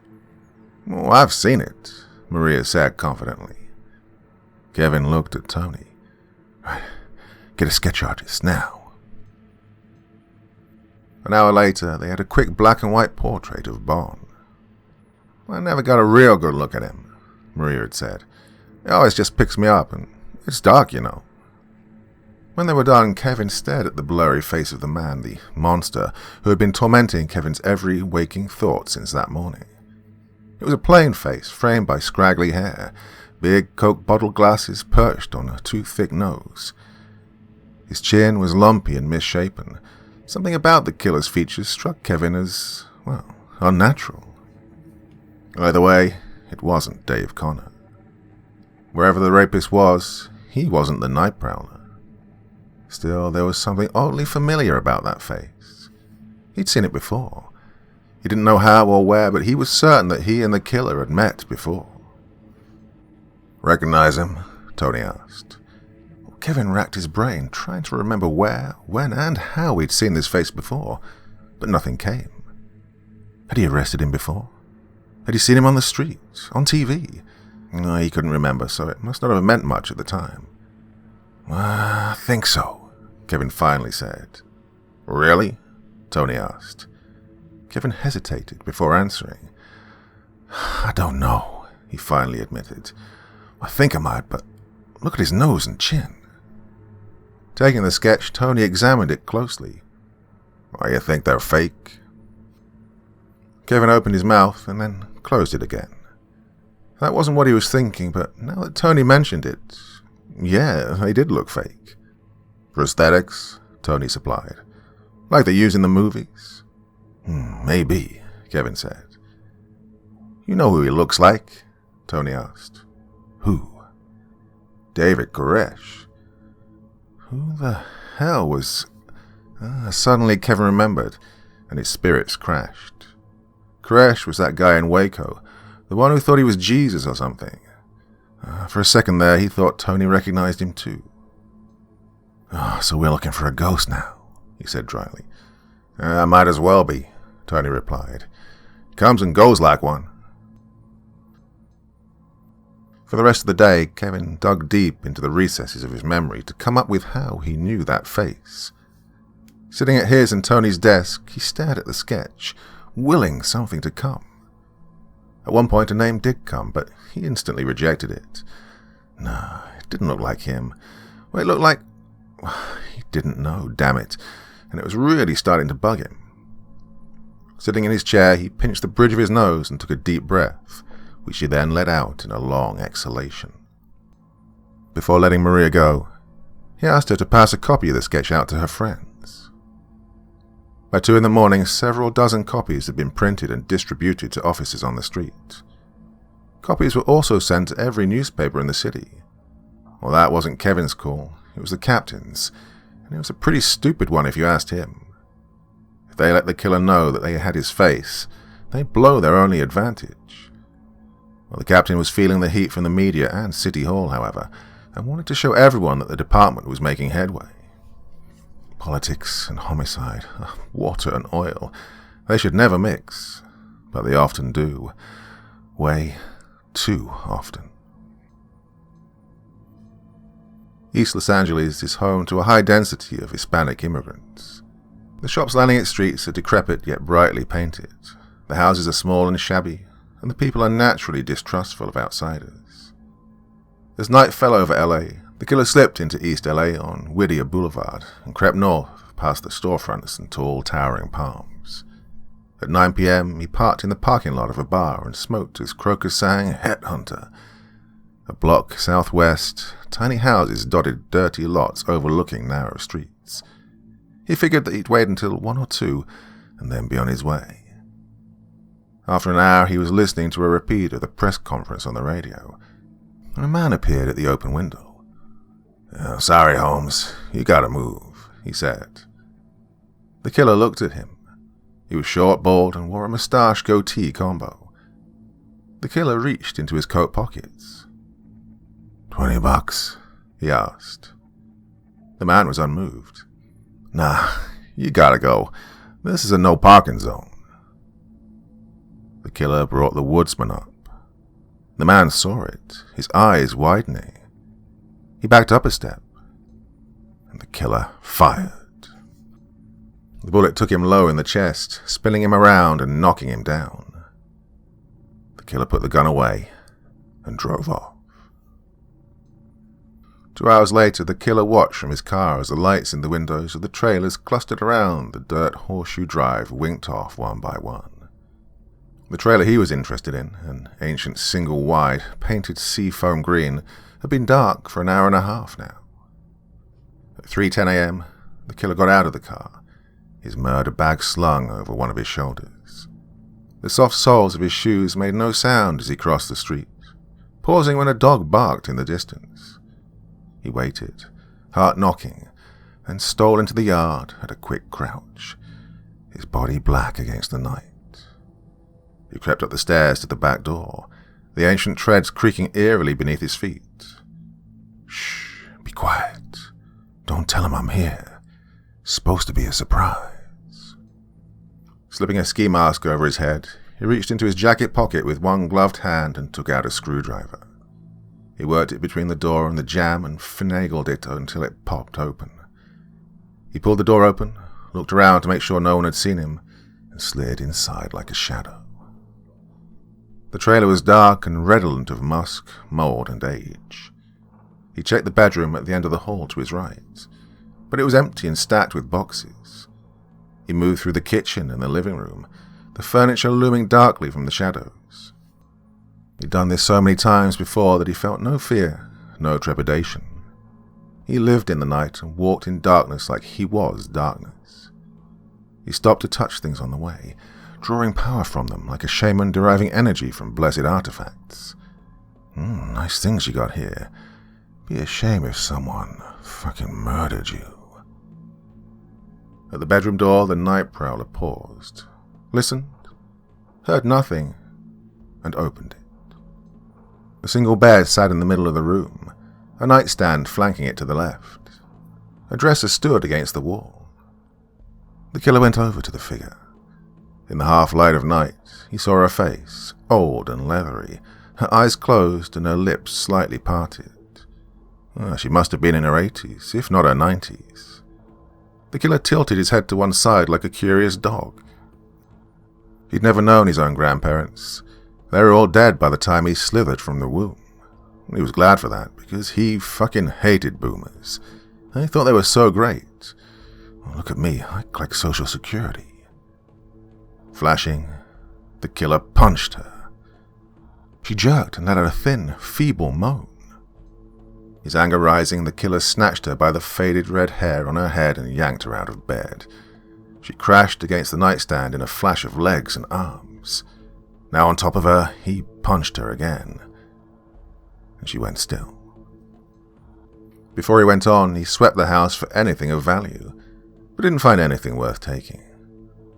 Cheap bitch, he muttered. He overturned a hutch filled with knickknacks and relished the crash of breaking glass.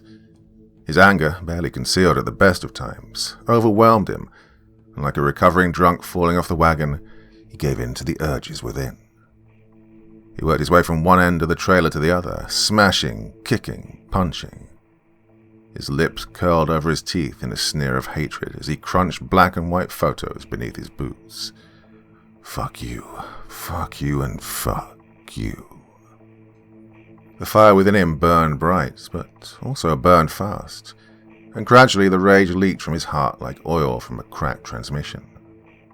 When he was cold and numb again, he sat on the arm of the couch with a picture frame in his hands and stared down at the photo within. Taken in the 80s or 90s, it showed a younger version of the old woman with her family. Husband, kids, even a dog. He was surprised there wasn't a picket fence too. He looked around the seedy little trailer, and an amused smile touched his lips. Where's your family now, bitch? Tossing the frame over his shoulder, he went back into the bedroom. The old woman, to his shock, was not only alive, but had managed to roll onto her stomach and crawl to the phone. The knife blade of outrage he expected to feel didn't come. He was tired now, his fury spent for the night. Walking over to her, he grabbed the phone, yanked it out of the wall, and threw it across the room. Phones give you cancer, he said, and knelt beside her. She whimpered, and when he laid his hand on her back, she cringed. For a moment, the killer just watched her, enjoying the way she shook and shivered. Like Scooby-Doo. Leaning over, the killer stroked her back like an evil villain petting his favorite hairless cat. Do you want to live? He asked. The old woman's trembling stilled, like throwing a switch. Well, I'll let you live, he said, but you have to do me a favor. The old woman didn't speak. All you have to do is tell him the Night Prowler was here, okay? Silently, she nodded. Good girl, he said, and patted her back.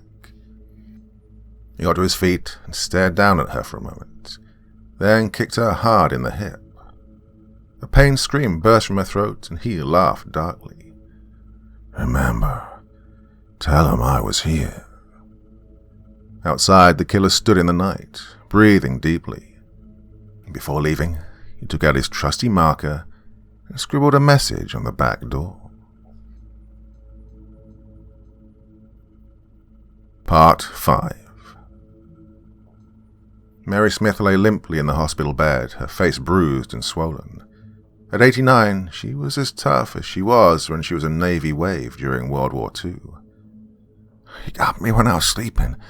I'd have beaten him up if I was awake." Kevin and Tony smiled at each other. It was June 30th, 11:35 a.m. Kevin wanted to talk to the old woman 3 hours ago, but the doctors wouldn't let him. Instead, he'd sat in the waiting room and stared down at Maria's sketch. The more Kevin thought about it, the less it made sense. Who was this asshole? And what did 1979 have to do with anything? He didn't look any older than Kevin, younger actually, so it's not like anything important happened to him on that day.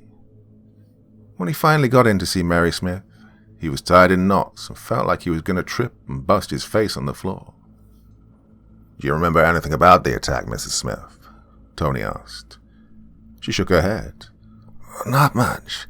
Just that he wanted me to tell you the Night Prowler was there." She was sure that he'd been wearing a mask, but either way, the sketch Kevin hopefully presented her with meant nothing. Writing was found on the back door. "Rough stuff is what I want." That told Kevin that her attacker was indeed the Night Prowler, and not some wannabe. The department hadn't made the writing public yet. An hour later, back at the station, 2 bits of information came across their desk.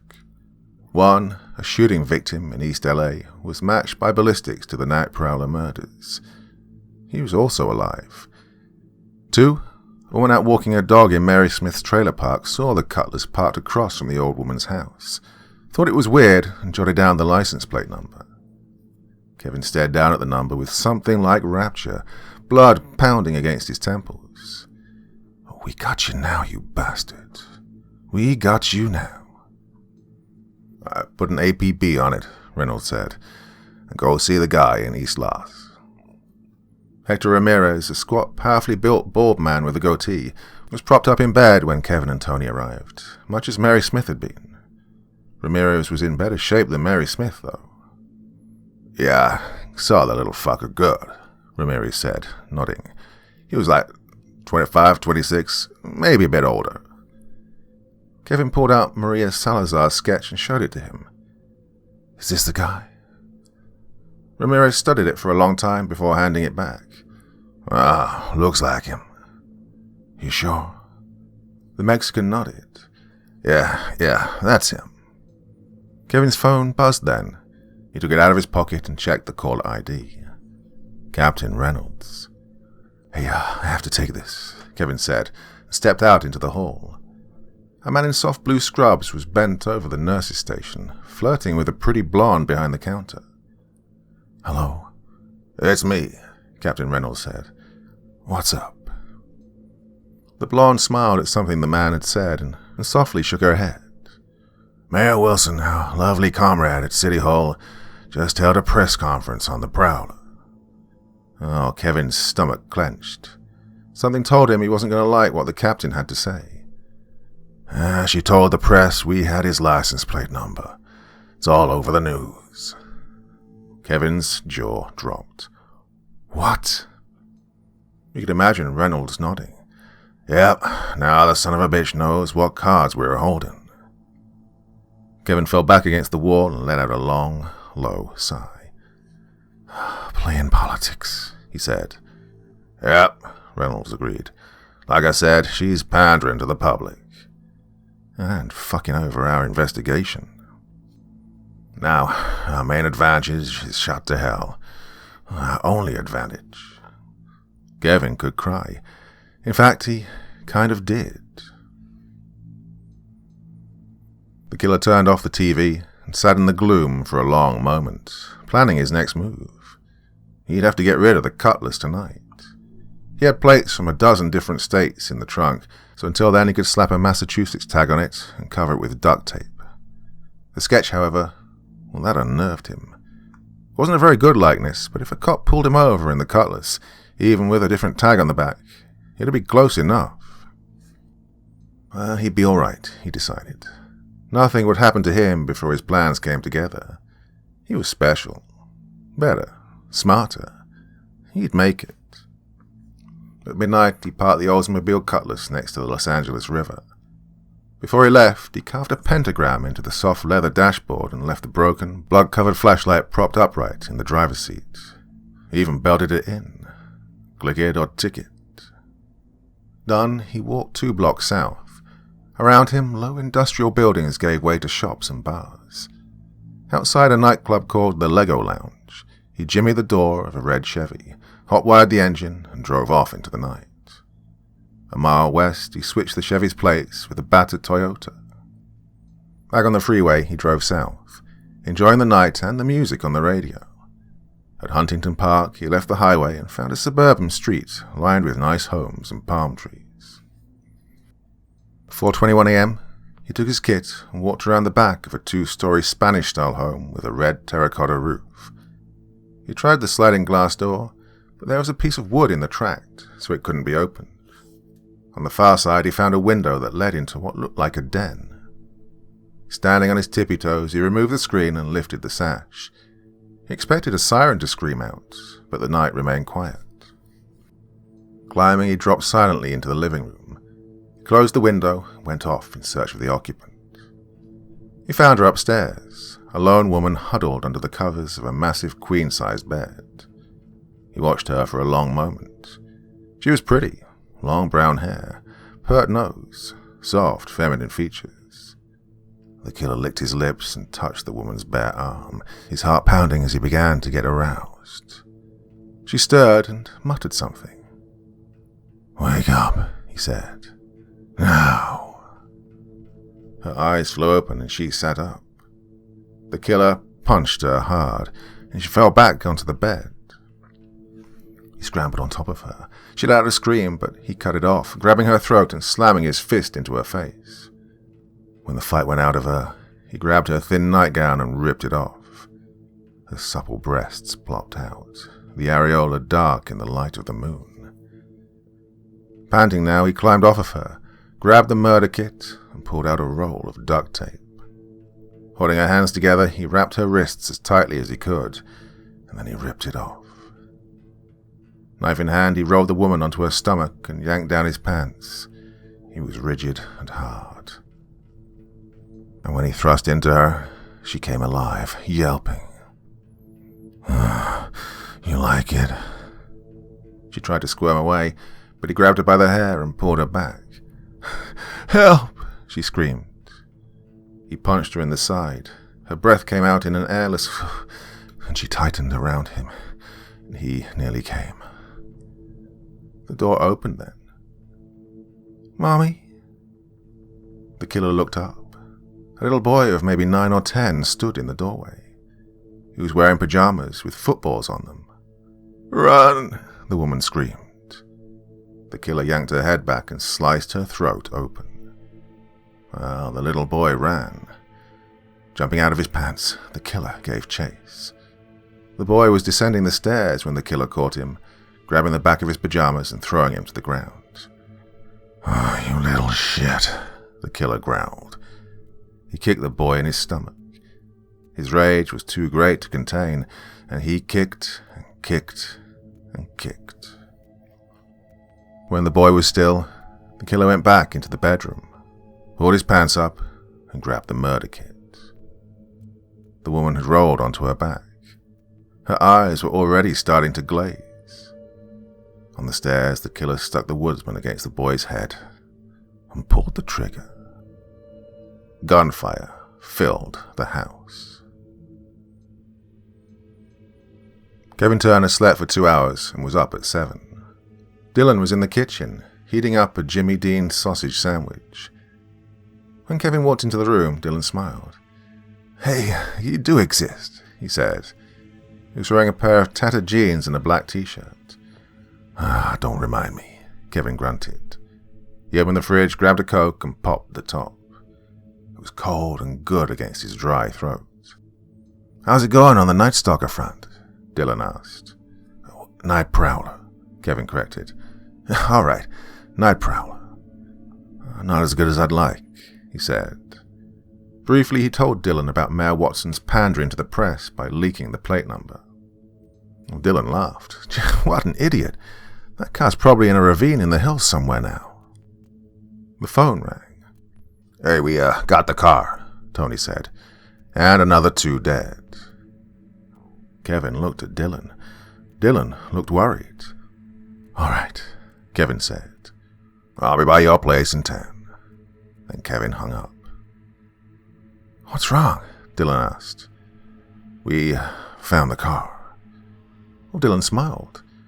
That's good, right? Well, he also got 2 more people last night. Dylan paled at that. Well, that's not good. 10 minutes later, Kevin was in the passenger seat of Tony's car. Oh, I forgot to mention this, Tony said, and he handed Kevin a white envelope. The familiar blocky red writing marked it as a Prowler letter. Heart sinking, Kevin opened it. Kevin, greetings from the night, my friend. Have I got your attention yet? Good. Have you been reading the clues I've left you? Do you know what happened on July 27th, 1979? Do you know who I am yet? Oh, it's easy to do if you just open your eyes. The Night Prowler. Kevin didn't realize he was clenching the note in his fist until Tony told him he was. He licked his lips, ran his fingers through his hair, and took a deep breath. Who are you? He silently raged. Who the fuck are you? Don't know how much more of this I can take, he heard himself venting. Tony laid his hand on Kevin's shoulder. Hey, you're fine, okay? He's not coming after you. Well, it's not me I'm worried about. He's not coming after your son. He wants you off your feet, and you know what? It's working. Get your head in the game, all right? Don't let him fuck with you like this. Kevin took a deep breath. Tony was right. He was letting this put him off. There's nothing more detrimental to an investigation than a head case lead investigator. You good? Tony asked. Yeah, Kevin replied. Good. Tony grinned and messed with Kevin's hair. Good boy. You want to get shot? Kevin asked. That's how you get shot. Oh, don't threaten me with a good time. And they both laughed, and the mood lightened. The car was parked in a dusty lot alongside the Los Angeles River. From where it sat, Kevin could see the dark, rising skyscrapers of downtown. Power lines, utility poles, and industrial buildings surrounded them on 3 sides. The man-made river bordered the east. Workman saw it last night, Tony said. When he got here this morning and saw it was still here, he called it in. A couple of uniforms were watching as a man in greasy overalls hooked the olds to a truck. Any prints? Kevin asked. Wiped it clean, Tony said. God, I hate tidy, Kevin groused. 15 minutes later, they were standing in front of a Spanish-style house. Like every other Prowler scene, it was crawling with cops. Jensen and Lowry already swept it, Tony said. Mike Jensen and Bob Lowry were also on the Reynolds task force. Though Kevin was typically territorial, he was glad they'd handled this one, especially when Tony told him about the little boy. Chris Whitaker, 10 years old. Single gunshot wound to the head. An image of Dylan at that age flashed across Kevin's mind, and for a gut-wrenching moment, it was his little boy lying there dead. Tears threatened to well in his eyes, and he blinked them away. He couldn't wait to get his hands on this motherfucker. Captain called before I picked you up, Tony was saying. They were in the cool foyer now. The floor was tile and the walls beige. The bodies had already been taken away, and the CSI unit was looking for evidence. He wants to see us as soon as we get back. Kevin didn't say anything. Hey, have Jensen and Larry talked to any of the neighbors? Tony nodded. No one saw anything, of course. Guy next door heard a gunshot and called in, but that's it. Said he saw a car peeling off, but didn't get a good look at it. Damn. Yeah. Let's go see what the captain has to say, Kevin said, turning. You don't want to see the rest of the house? Kevin shook his head. I've seen enough to last a lifetime. In the car, Tony put it in drive and swung back toward the freeway.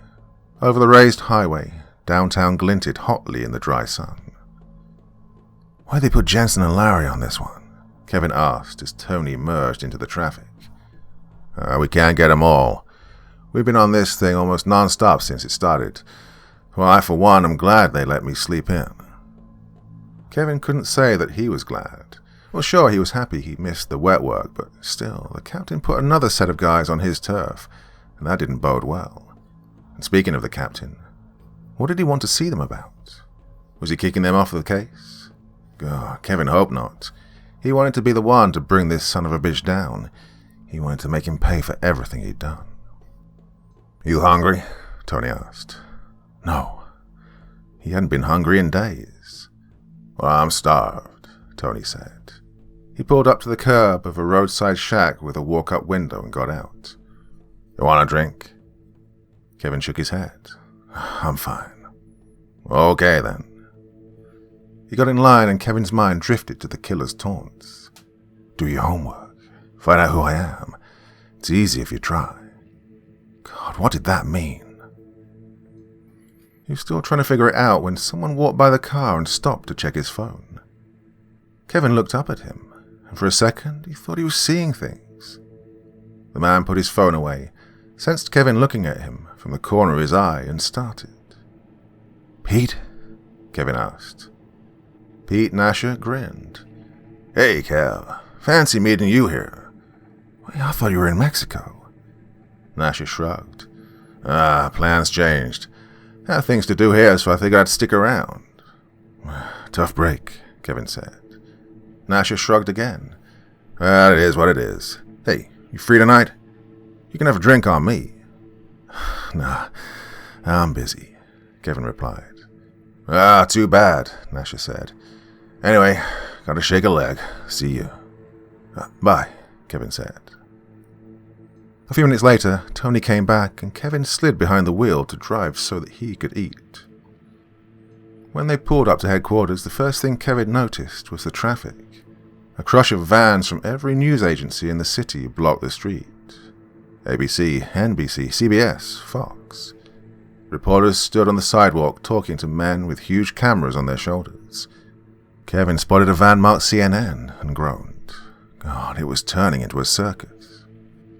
Tony parked at the curb and cut the engine. Looks like we're going to have to fight our way through. Outside in the arid July heat, Kevin scanned the crowd. A bubble-headed bleached blonde glanced over and seemed to recognize him, which was impossible, right? As he walked up the wide stone stairs, media jackals shoved microphones in his face. Detective Turner, is it true 2 more people were killed last night? Do you know who the Night Prowler is? Kevin ignored them. In the lobby, he sagged against the door. Hernias, Tony said, and Kevin nodded. In the bullpen, Tony knocked on Captain Reynolds' office door. Enter. Reynolds was sitting behind his desk like a sea captain on a voyage to nowhere, the light blue walls laden with framed pictures, certificates, citations, and motivational posters. Did you talk to the reporters? He asked as they sat. No, Kevin said. Good. And he nodded. For a moment he was silent, contemplative. Then he sighed and shook his head. Things are starting to get out of hand. We got those assholes camped outside, and now people are seeing the Prowler everywhere. We had 50 calls last night. One lady saw a shadow on her blinds and almost had a heart attack. Turns out it was a tree in her backyard.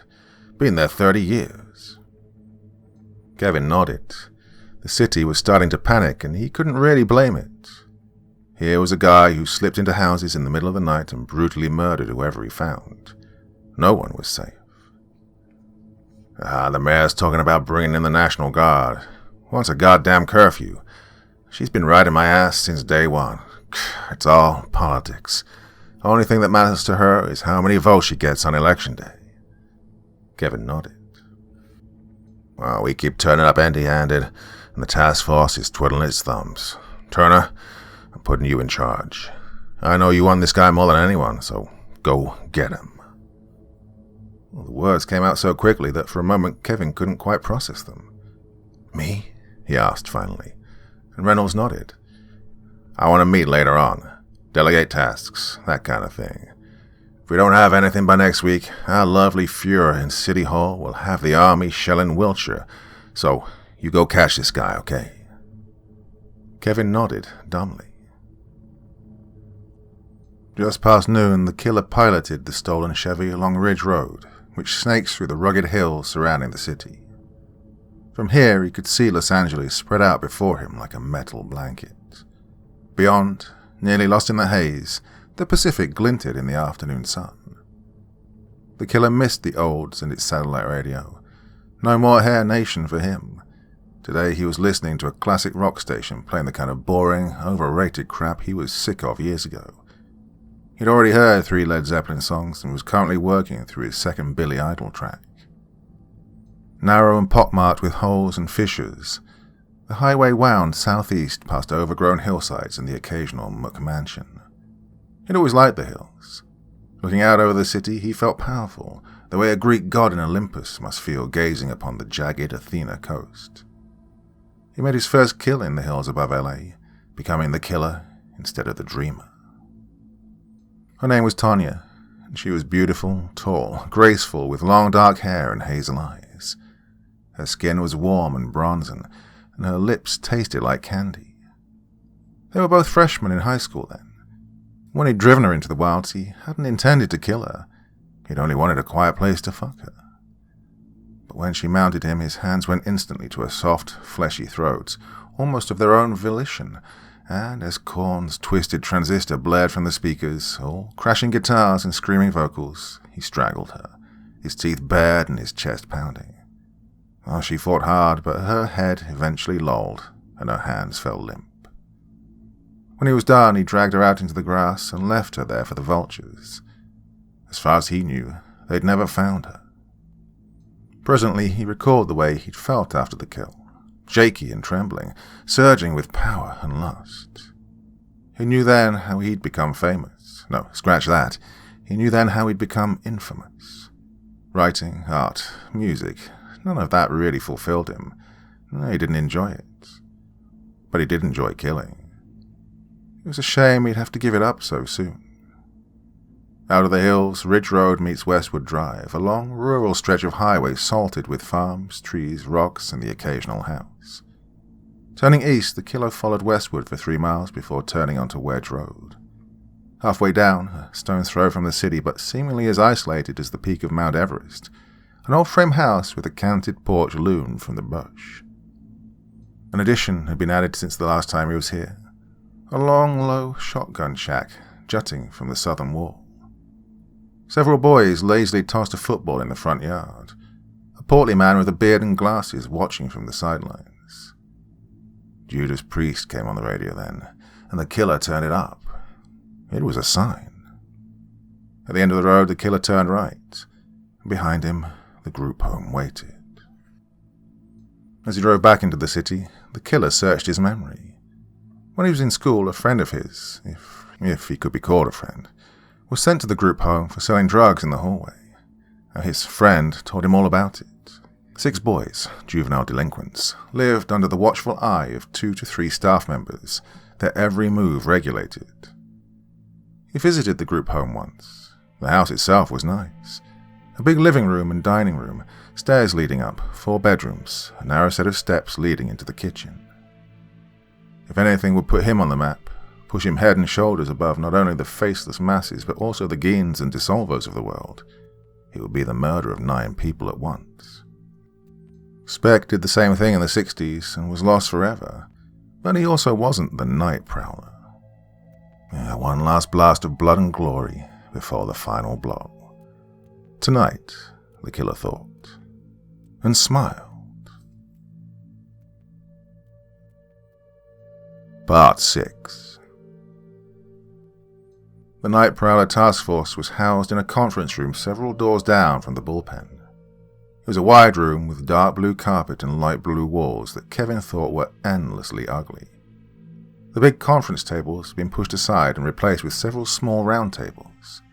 Corkboards were arranged here and there, bearing pictures of victims, maps of the Prowler's kills, and 1,000 other things that Kevin couldn't process all at once. About a dozen men were huddled around the tables. When they entered, they looked up. To Kevin, they looked like the stereotypical task force, their shirts rumpled and their sleeves pushed up their arms. Well, things got off on a bad note. Both the olds and the plates were stolen and couldn't be directly traced to the killer. CSI found a partial print on the dashboard, but it wasn't enough.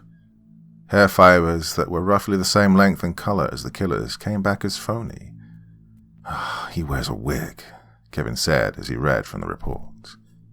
He and the others were gathered around the table with cans of Coke, half-eaten sandwiches, and bleary eyes. The task force hadn't been assigned an extension number yet, but Kevin fully expected that once they were, they would be flooded with calls, most of them a hindrance rather than a help. Despite all that, knowing that the killer wore a wig was a major breakthrough. Kevin had a sketch done of the killer with shorter hair, and the sense of familiarity grew stronger. The nose and chin kept throwing him off, though. He sent a sketch artist to do more pics so they could see him with every possible facial feature, and then Kevin was sure that he'd recognize this fucker. At the end of lunch, Kevin sent his men off on their own little side quests and finished his sandwich at the computer.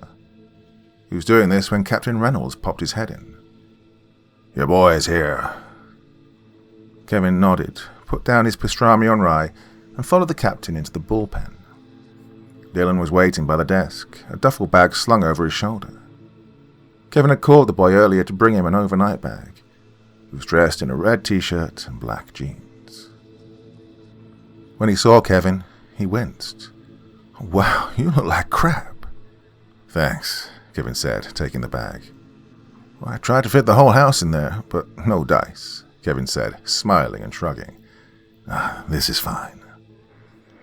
Back in the conference room, Detective Myers, a short, balding man who'd been on the force since the 80s, waved Kevin over to one of the tables.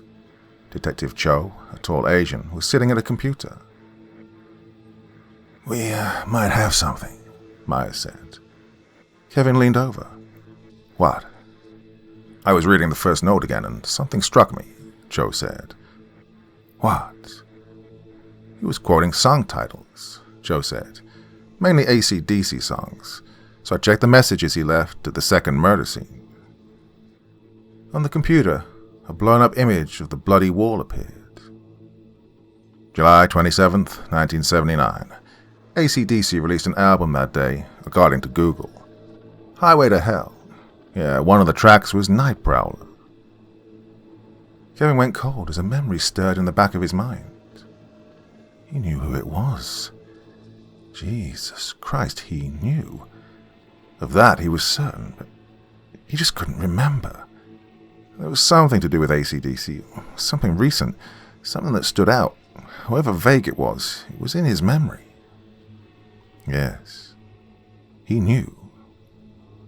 Licking his suddenly dry lips, Kevin asked, "Hey, what are their other songs?"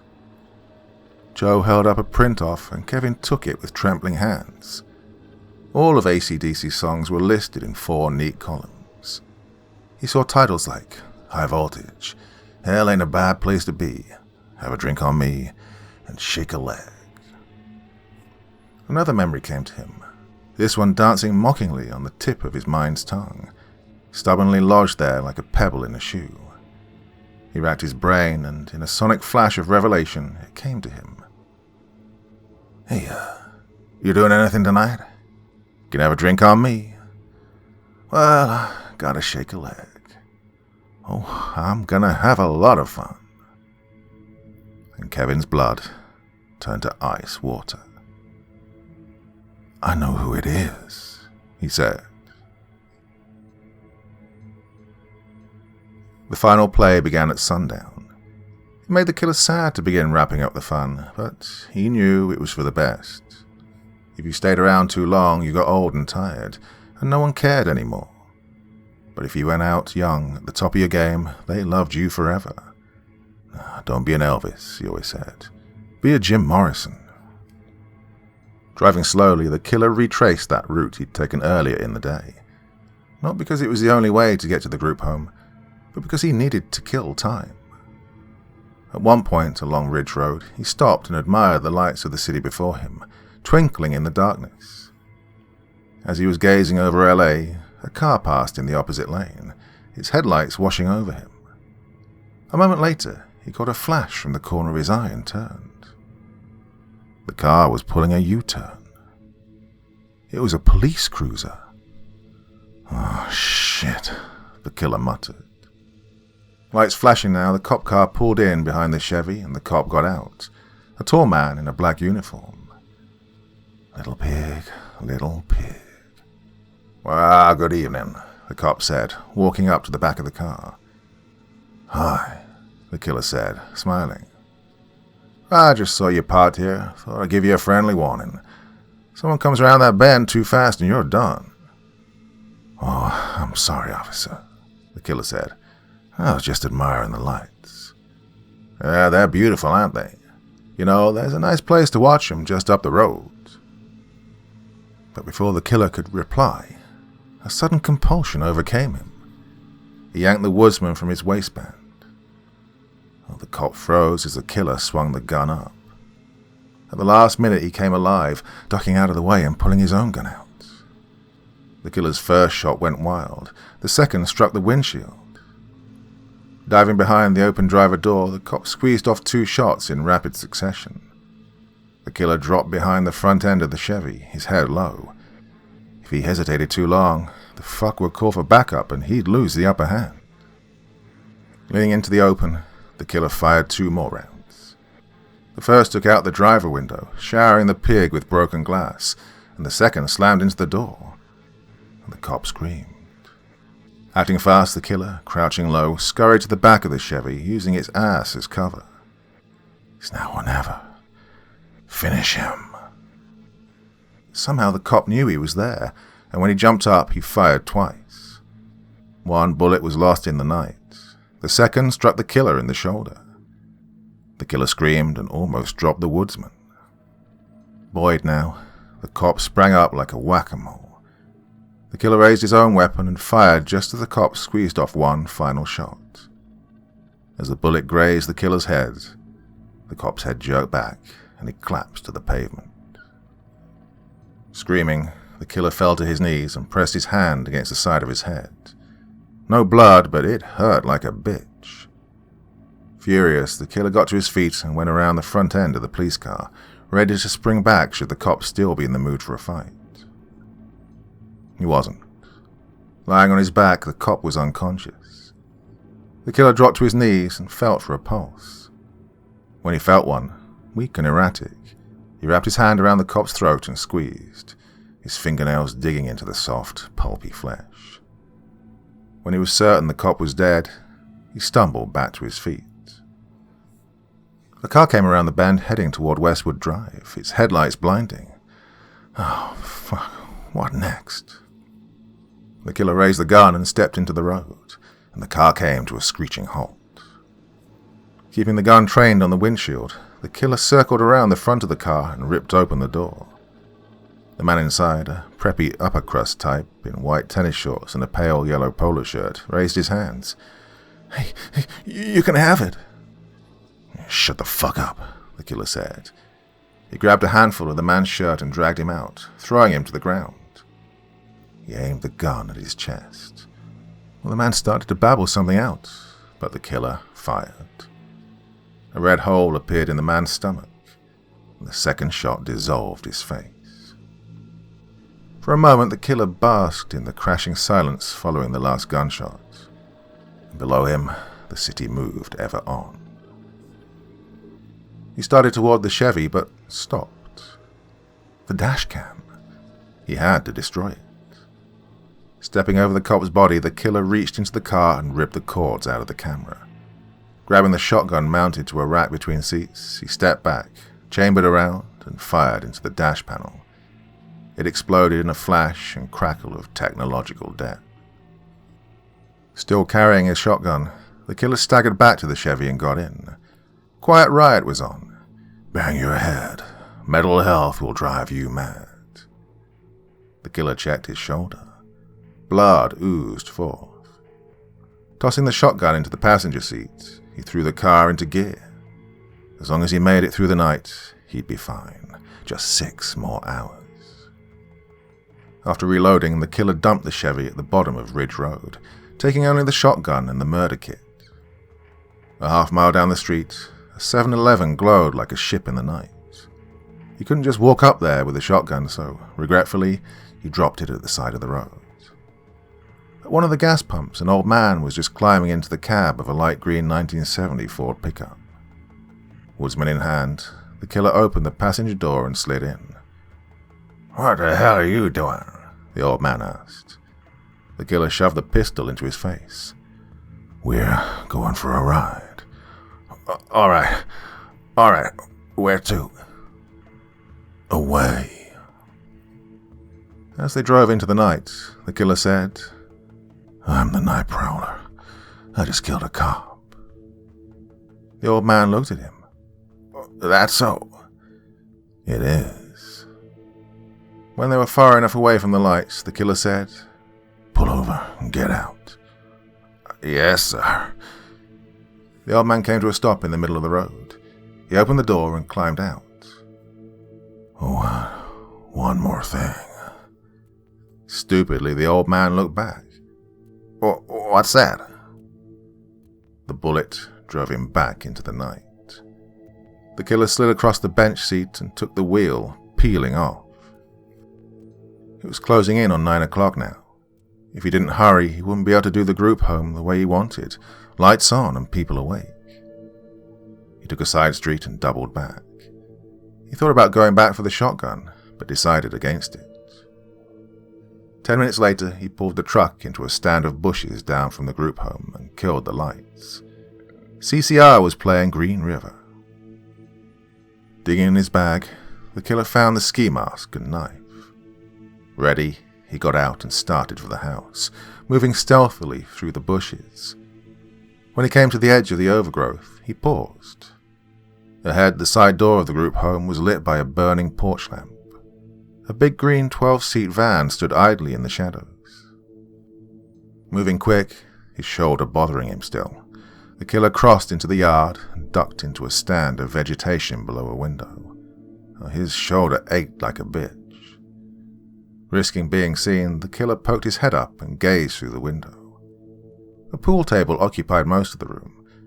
To his left, a black boy with an afro was engrossed in an Xbox.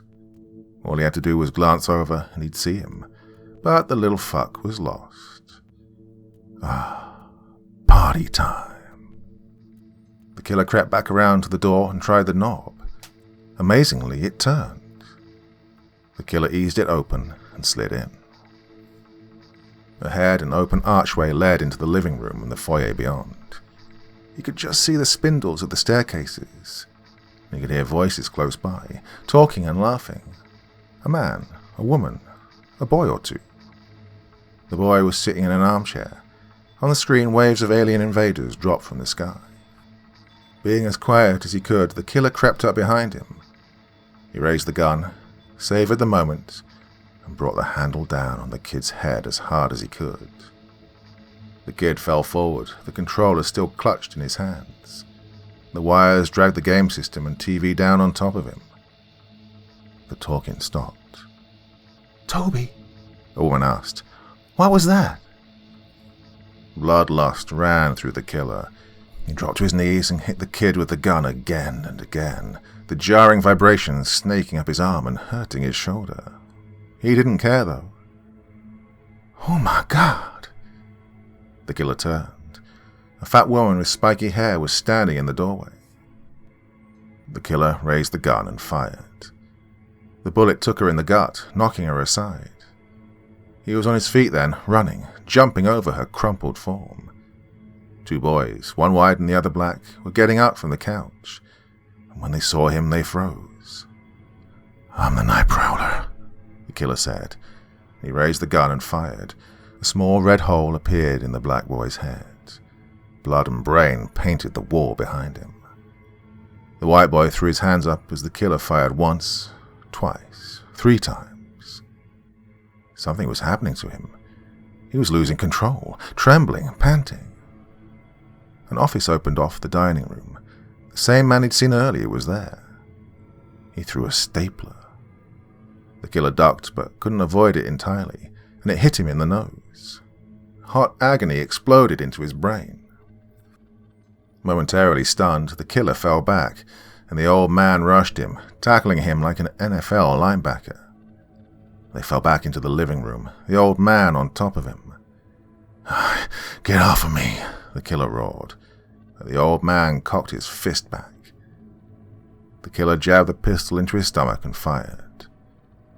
The old man's eyes went wide, and his face went white. Screaming, the killer pushed him off and got to his feet. "You fucker," he lashed out, kicking the old man in the stomach. He kicked him again, this time aiming for the head. With a sickening crack, his neck snapped. He kicked him one more time for good measure. Panting, the killer looked around. The front door stood open, and beyond he could hear screaming. While the old man was on him, the rest of the boys must have gotten away. Oh, fuck, he couldn't go after them. Cursing, the killer slipped back out into the night. Kevin sat tensely in front of Captain Reynolds' desk, Tony to his left. The captain leaned over the desk and listened intently to Kevin's story. "Oh, he said he was going to Mexico," Kevin said, "but I saw him the other day, and when we talked, he quoted 2 song lyrics. Before that, when he told me he went to an AC/DC concert, I told him to have fun on his vacation. Well, he said he would." "Of course," Captain Reynolds said. "Yeah, but it's the way he said it." Tony squirmed in his seat, and Captain Reynolds' mind visibly worked. "You really think it's Officer Nasher?" "It could just be a coincidence." "Yeah, well, that's one hell of a coincidence," Kevin pointed out. Captain Reynolds nodded. "Yeah, true. You think this is about you getting that promotion over him?" "Could be," Kevin said. "He was really upset back then." "Upset enough to try and ruin your life?" Captain Reynolds asked. Kevin sighed. Why did he feel he was the one on trial here? "I don't know. It's a guess, okay? But I do know that circumstantial evidence points to him. Has to be someone on the inside. Someone knows I had the case, and he knew." Leaning back in his chair, Captain Reynolds sighed. "Okay, here's what I'm going to do. I'm going to suspend his vacation, have him called in tonight.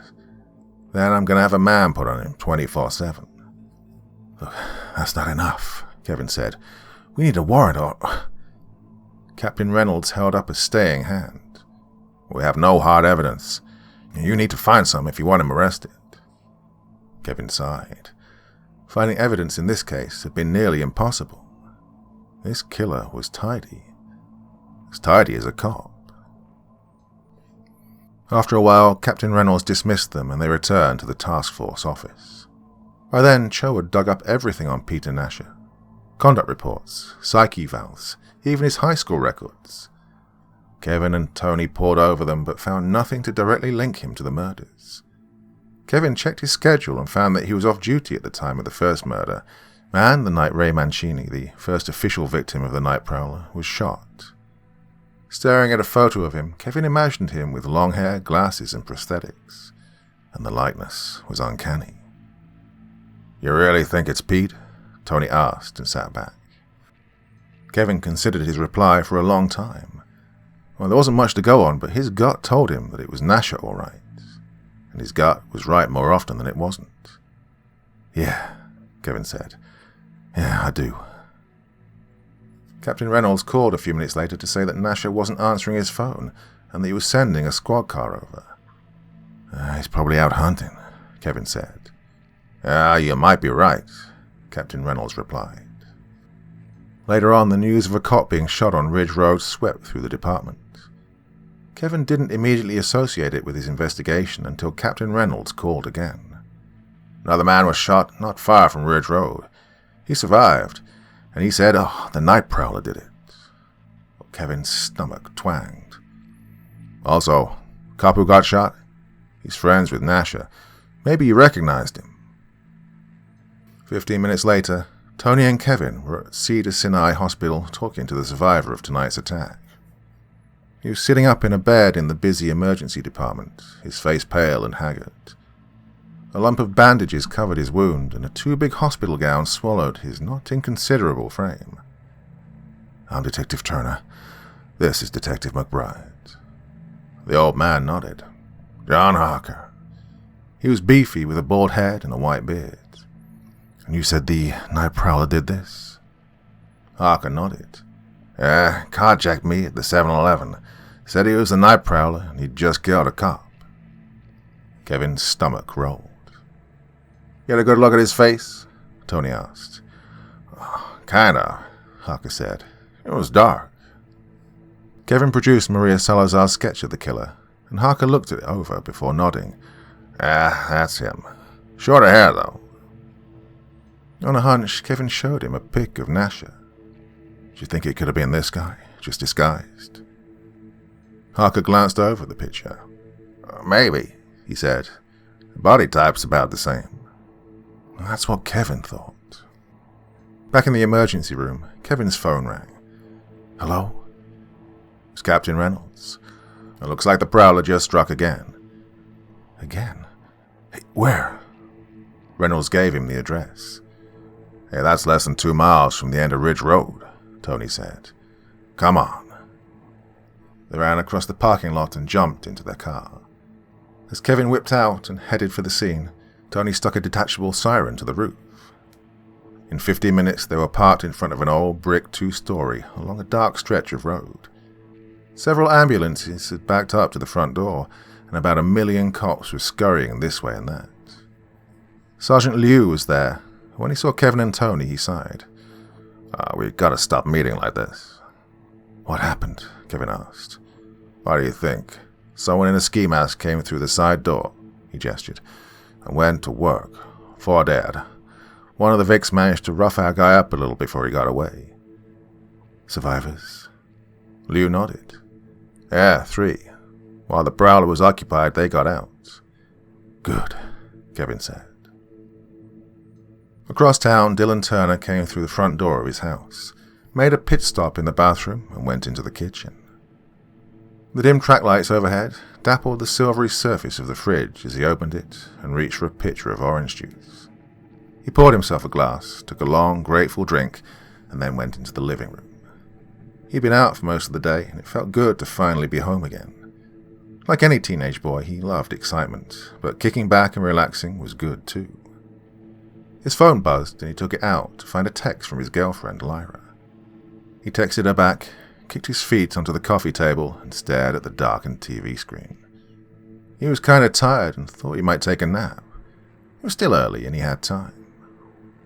He leaned his head back against the padded cushion fringing the top of the couch and closed his eyes. Outside, a car pulled into the driveway, its burning headlights splashing across the closed garage door.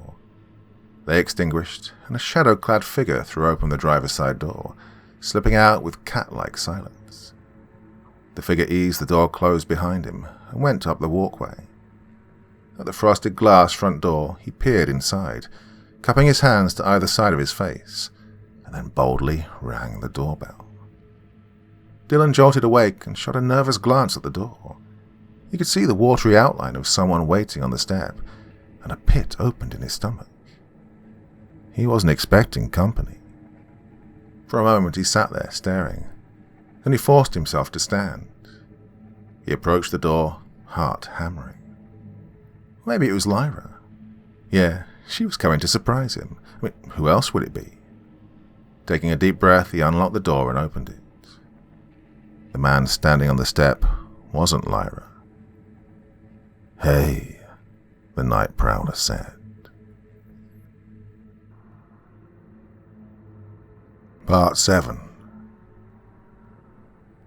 Ever since this Night Prowler shit started, Lyra Mason hated being home alone. 17 and tall, with dark hair, brown eyes and freckles that she hoped would fade with age and the elements, but never had, Lyra wasn't the kind of girl who needed external stimulation to get along. Artistic by nature, she possessed a vivid imagination and could entertain herself for hours, perhaps even days on end. She enjoyed hanging out with friends, what teenager doesn't, but she also enjoyed being by herself. She'd always felt safe, happy, and relaxed when she was alone. Until now. It was late in the evening and the sun had long ago withdrawn into the Pacific and dark night had fallen on a city in terror. A certain sense of foreboding hung crackling like electricity in the air, and every shadow bristled with ominous potential. Since the killings began, people had been afraid. As soon as the sun set, they'd hurried off the streets and hid behind locked doors like characters in a vampire movie, and every little sound sent them running for their phone or gun. Lyra waved off the threat of the Prowler, but deep down she was scared too. So scared that she almost wished her parents hadn't left town. Like, wow, you're really going to leave me alone right in the middle of a killing spree? Thanks, guys. Lyra had always been a child of the night, coming alive at sunset, but tonight she was tense and nervous. She sat in her bed and tried to lose herself in an old John Saul paperback she'd yoinked from her parents' room, but her eyes would drift to the window and her mind would start to play tricks on her. Was that a sound she'd heard? Oh God, why is there a shadow on the blinds? She could imagine the Prowler creeping around the house, looking for a way in, and that thought was enough to drive her from bed to check all the doors and windows. Each time, she'd found them locked. She texted with Dylan, and that made her feel better. A lot of good that would do, though, if the Prowler broke in. Presently, she was standing in front of the microwave and waiting for her burrito to be done, the smell of beef and cheese making her salivate. Being afraid really works up an appetite, something she doubted John Saul had ever pointed out. She reached her phone on the counter but froze when she caught a flash of movement in the backyard. Her heart launched into her throat and her nostrils flared. She tucked her hair behind her ear and leaned over the sink, scanning the darkness. The stubby palm just to the left of the window rustled in the breeze, and she relaxed. Unless the Prowler had a thing for dressing up like vegetation, she'd be good. The microwave dinged, and she jumped. Hating herself for being so anxious, she grabbed the plate from the microwave and carried it into her bedroom. She sat cross-legged on the bed, balanced the plate on her lap, and picked up her fork. On the other side of the house, a figure appeared at the frosted glass abutting the front door. The knob jiggled for a moment, and then the door popped open. A hand clad in a black leather glove crept in, seeming to taste the air like a spider.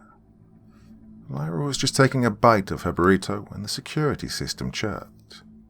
A shock of alarm cut through her, and every muscle in her body went rigid. The system only did that when someone opened the door. She waited for the alarm to start going off, but it never did. She took a deep breath and forced herself to calm down. It was just a glitch, that's all. Prove it. Yeah, right. Swallowing hard, she sat the plate on the nightstand, got up and inched her way into the hall, heart slamming. Body tense, hands balled into fists that seemed too small and girly for the first time in her life, Lyra made her way to the end of the hall.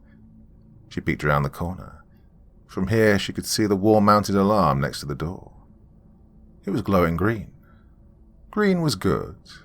It meant go. As in, go back to your dinner, Lyra. Nothing to see here. She laughed at herself. She turned around and a floorboard creaked behind her. She seized, and a split second later something hard cracked her in the back of the skull. Dazzling white light burst across her vision and her knees went weak, spilling her to the floor. The last thing she saw before she blacked out was a ski mask, hateful eyes, and black hands reaching for her. And then, mercifully, she knew no more. Kevin Turner was waiting for the lab techs to piece together the shattered remains of the slain officer's dash cam when his phone buzzed in his pocket. He didn't recognize the number. A spurt of ice water went through him, and his heart began to pound. Maybe it was precognition, maybe it was telepathy, or maybe he was just that good a cop. But he knew who it was before he even answered. "Hello?" "Hello, Kevin." The voice was a low, hissing whisper, like the rattle of November wind through dead and barren trees. A pang of fear rippled through Kevin's stomach, and he swallowed around a cold lump in his throat. "Listen carefully and don't say a word to anyone. I have your son.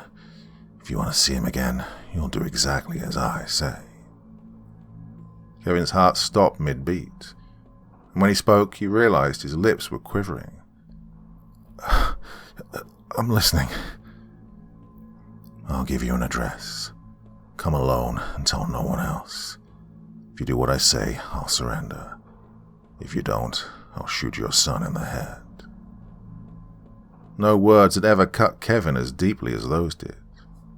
"I'll do what you say," he said, and looked around, making sure he was unobserved. No one was paying attention to him. "Just don't hurt my son." Stinging tears welled in his eyes, and his voice cracked. It took everything he had to keep himself from breaking down in terror. Please don't hurt him."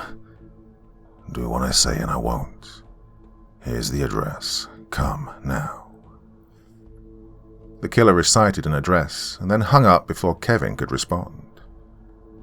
For a long time, Kevin sat there dumbly, and when he finally stood, his legs were rubbery, and he had to support himself on the edge of the desk.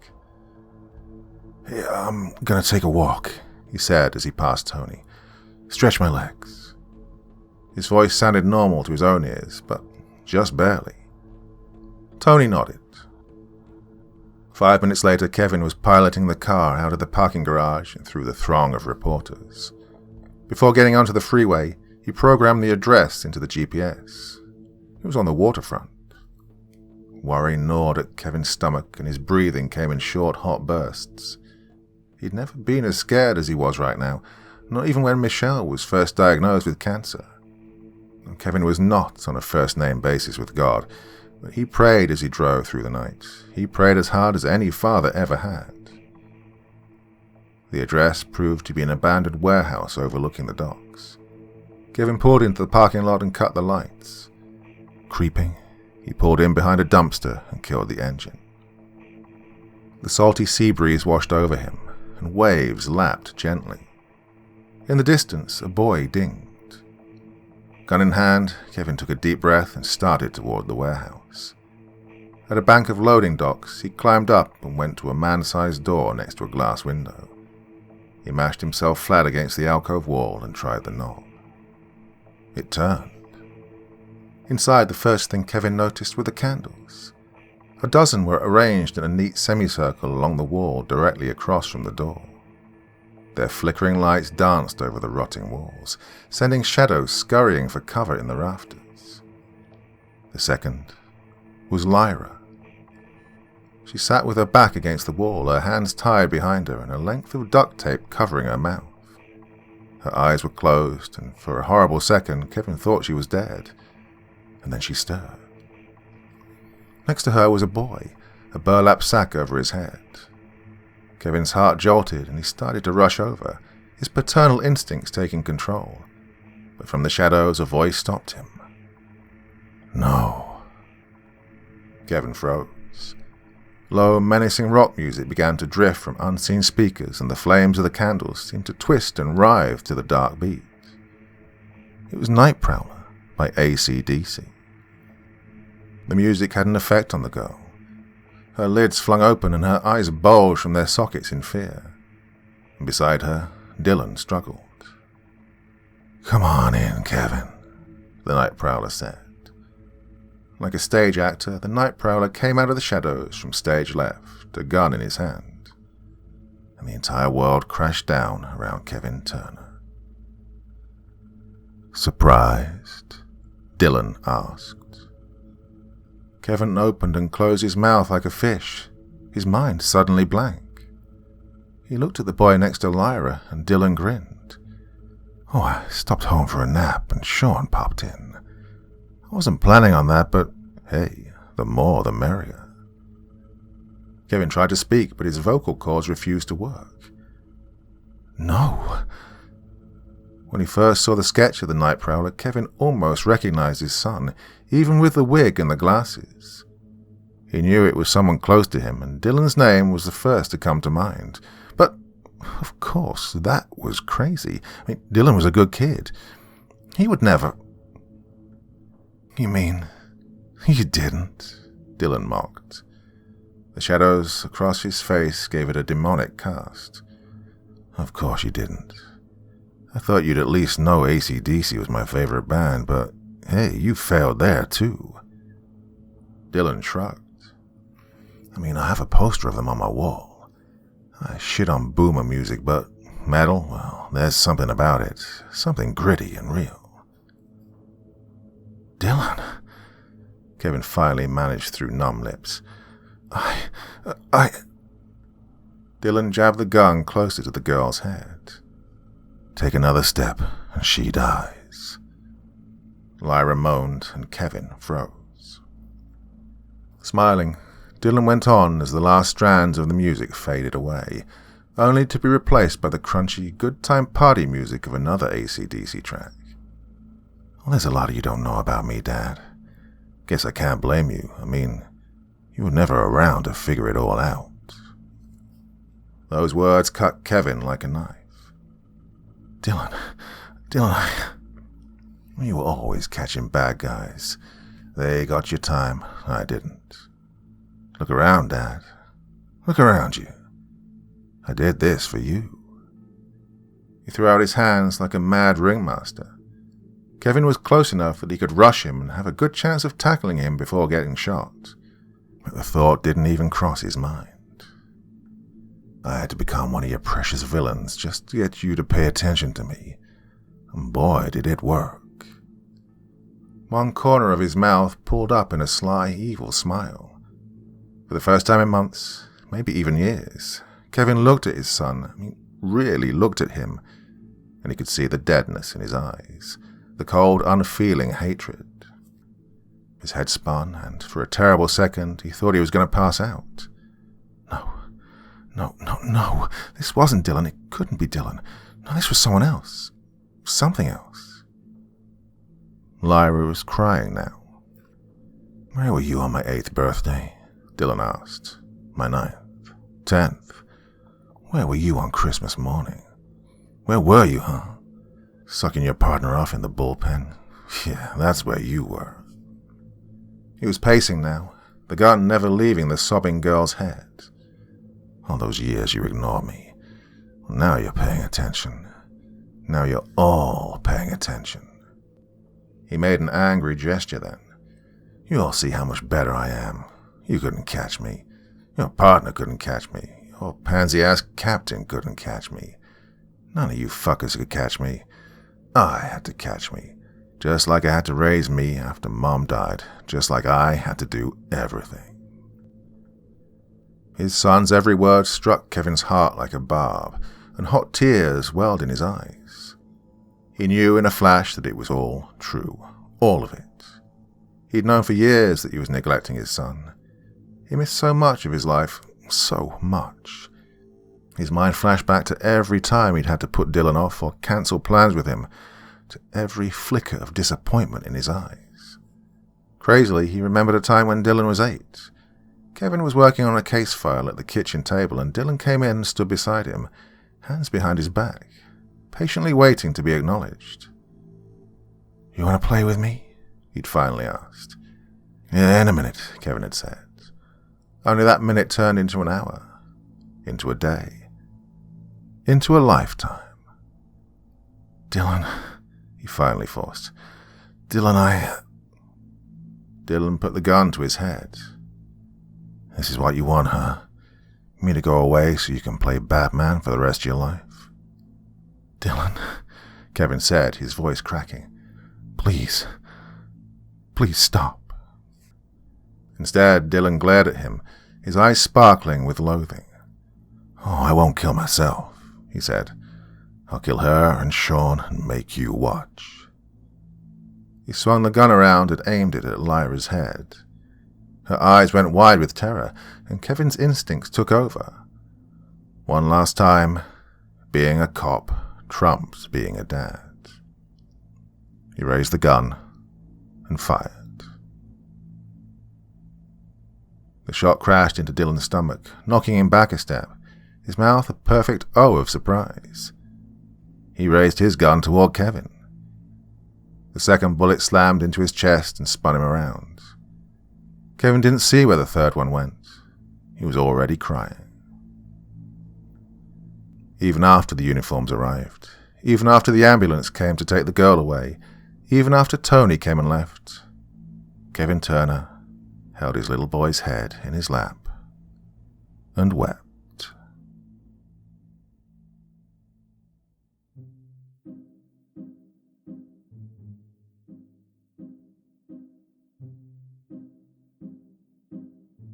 Okay, special shout out to all the fathers out there. Don't neglect your kids. Take that time. Work's not important. Nothing else is important. Just be there for them.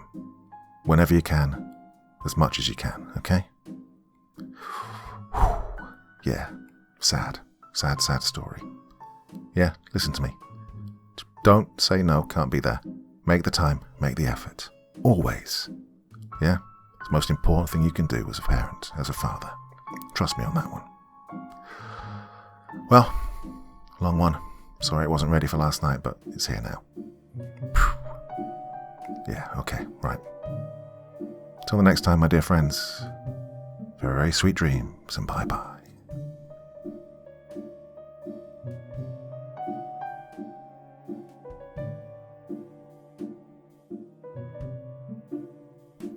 Thank you so much for taking the time to listen to this story today. Really means a lot to me and to the author of the story, of course. Well, if you want to know more about me, I'm pretty much everywhere on social media. You can find me on Facebook, Twitter, Instagram. You can download my music on SoundCloud. I've got a Patreon if you feel like. Throw me $1 or $2. Very much appreciated. And of course, on Reddit, I have a place where you can leave stories if you want me to read one that you've written. Well, hoping to see you all again very soon. Till then, sweet dreams, and bye-bye.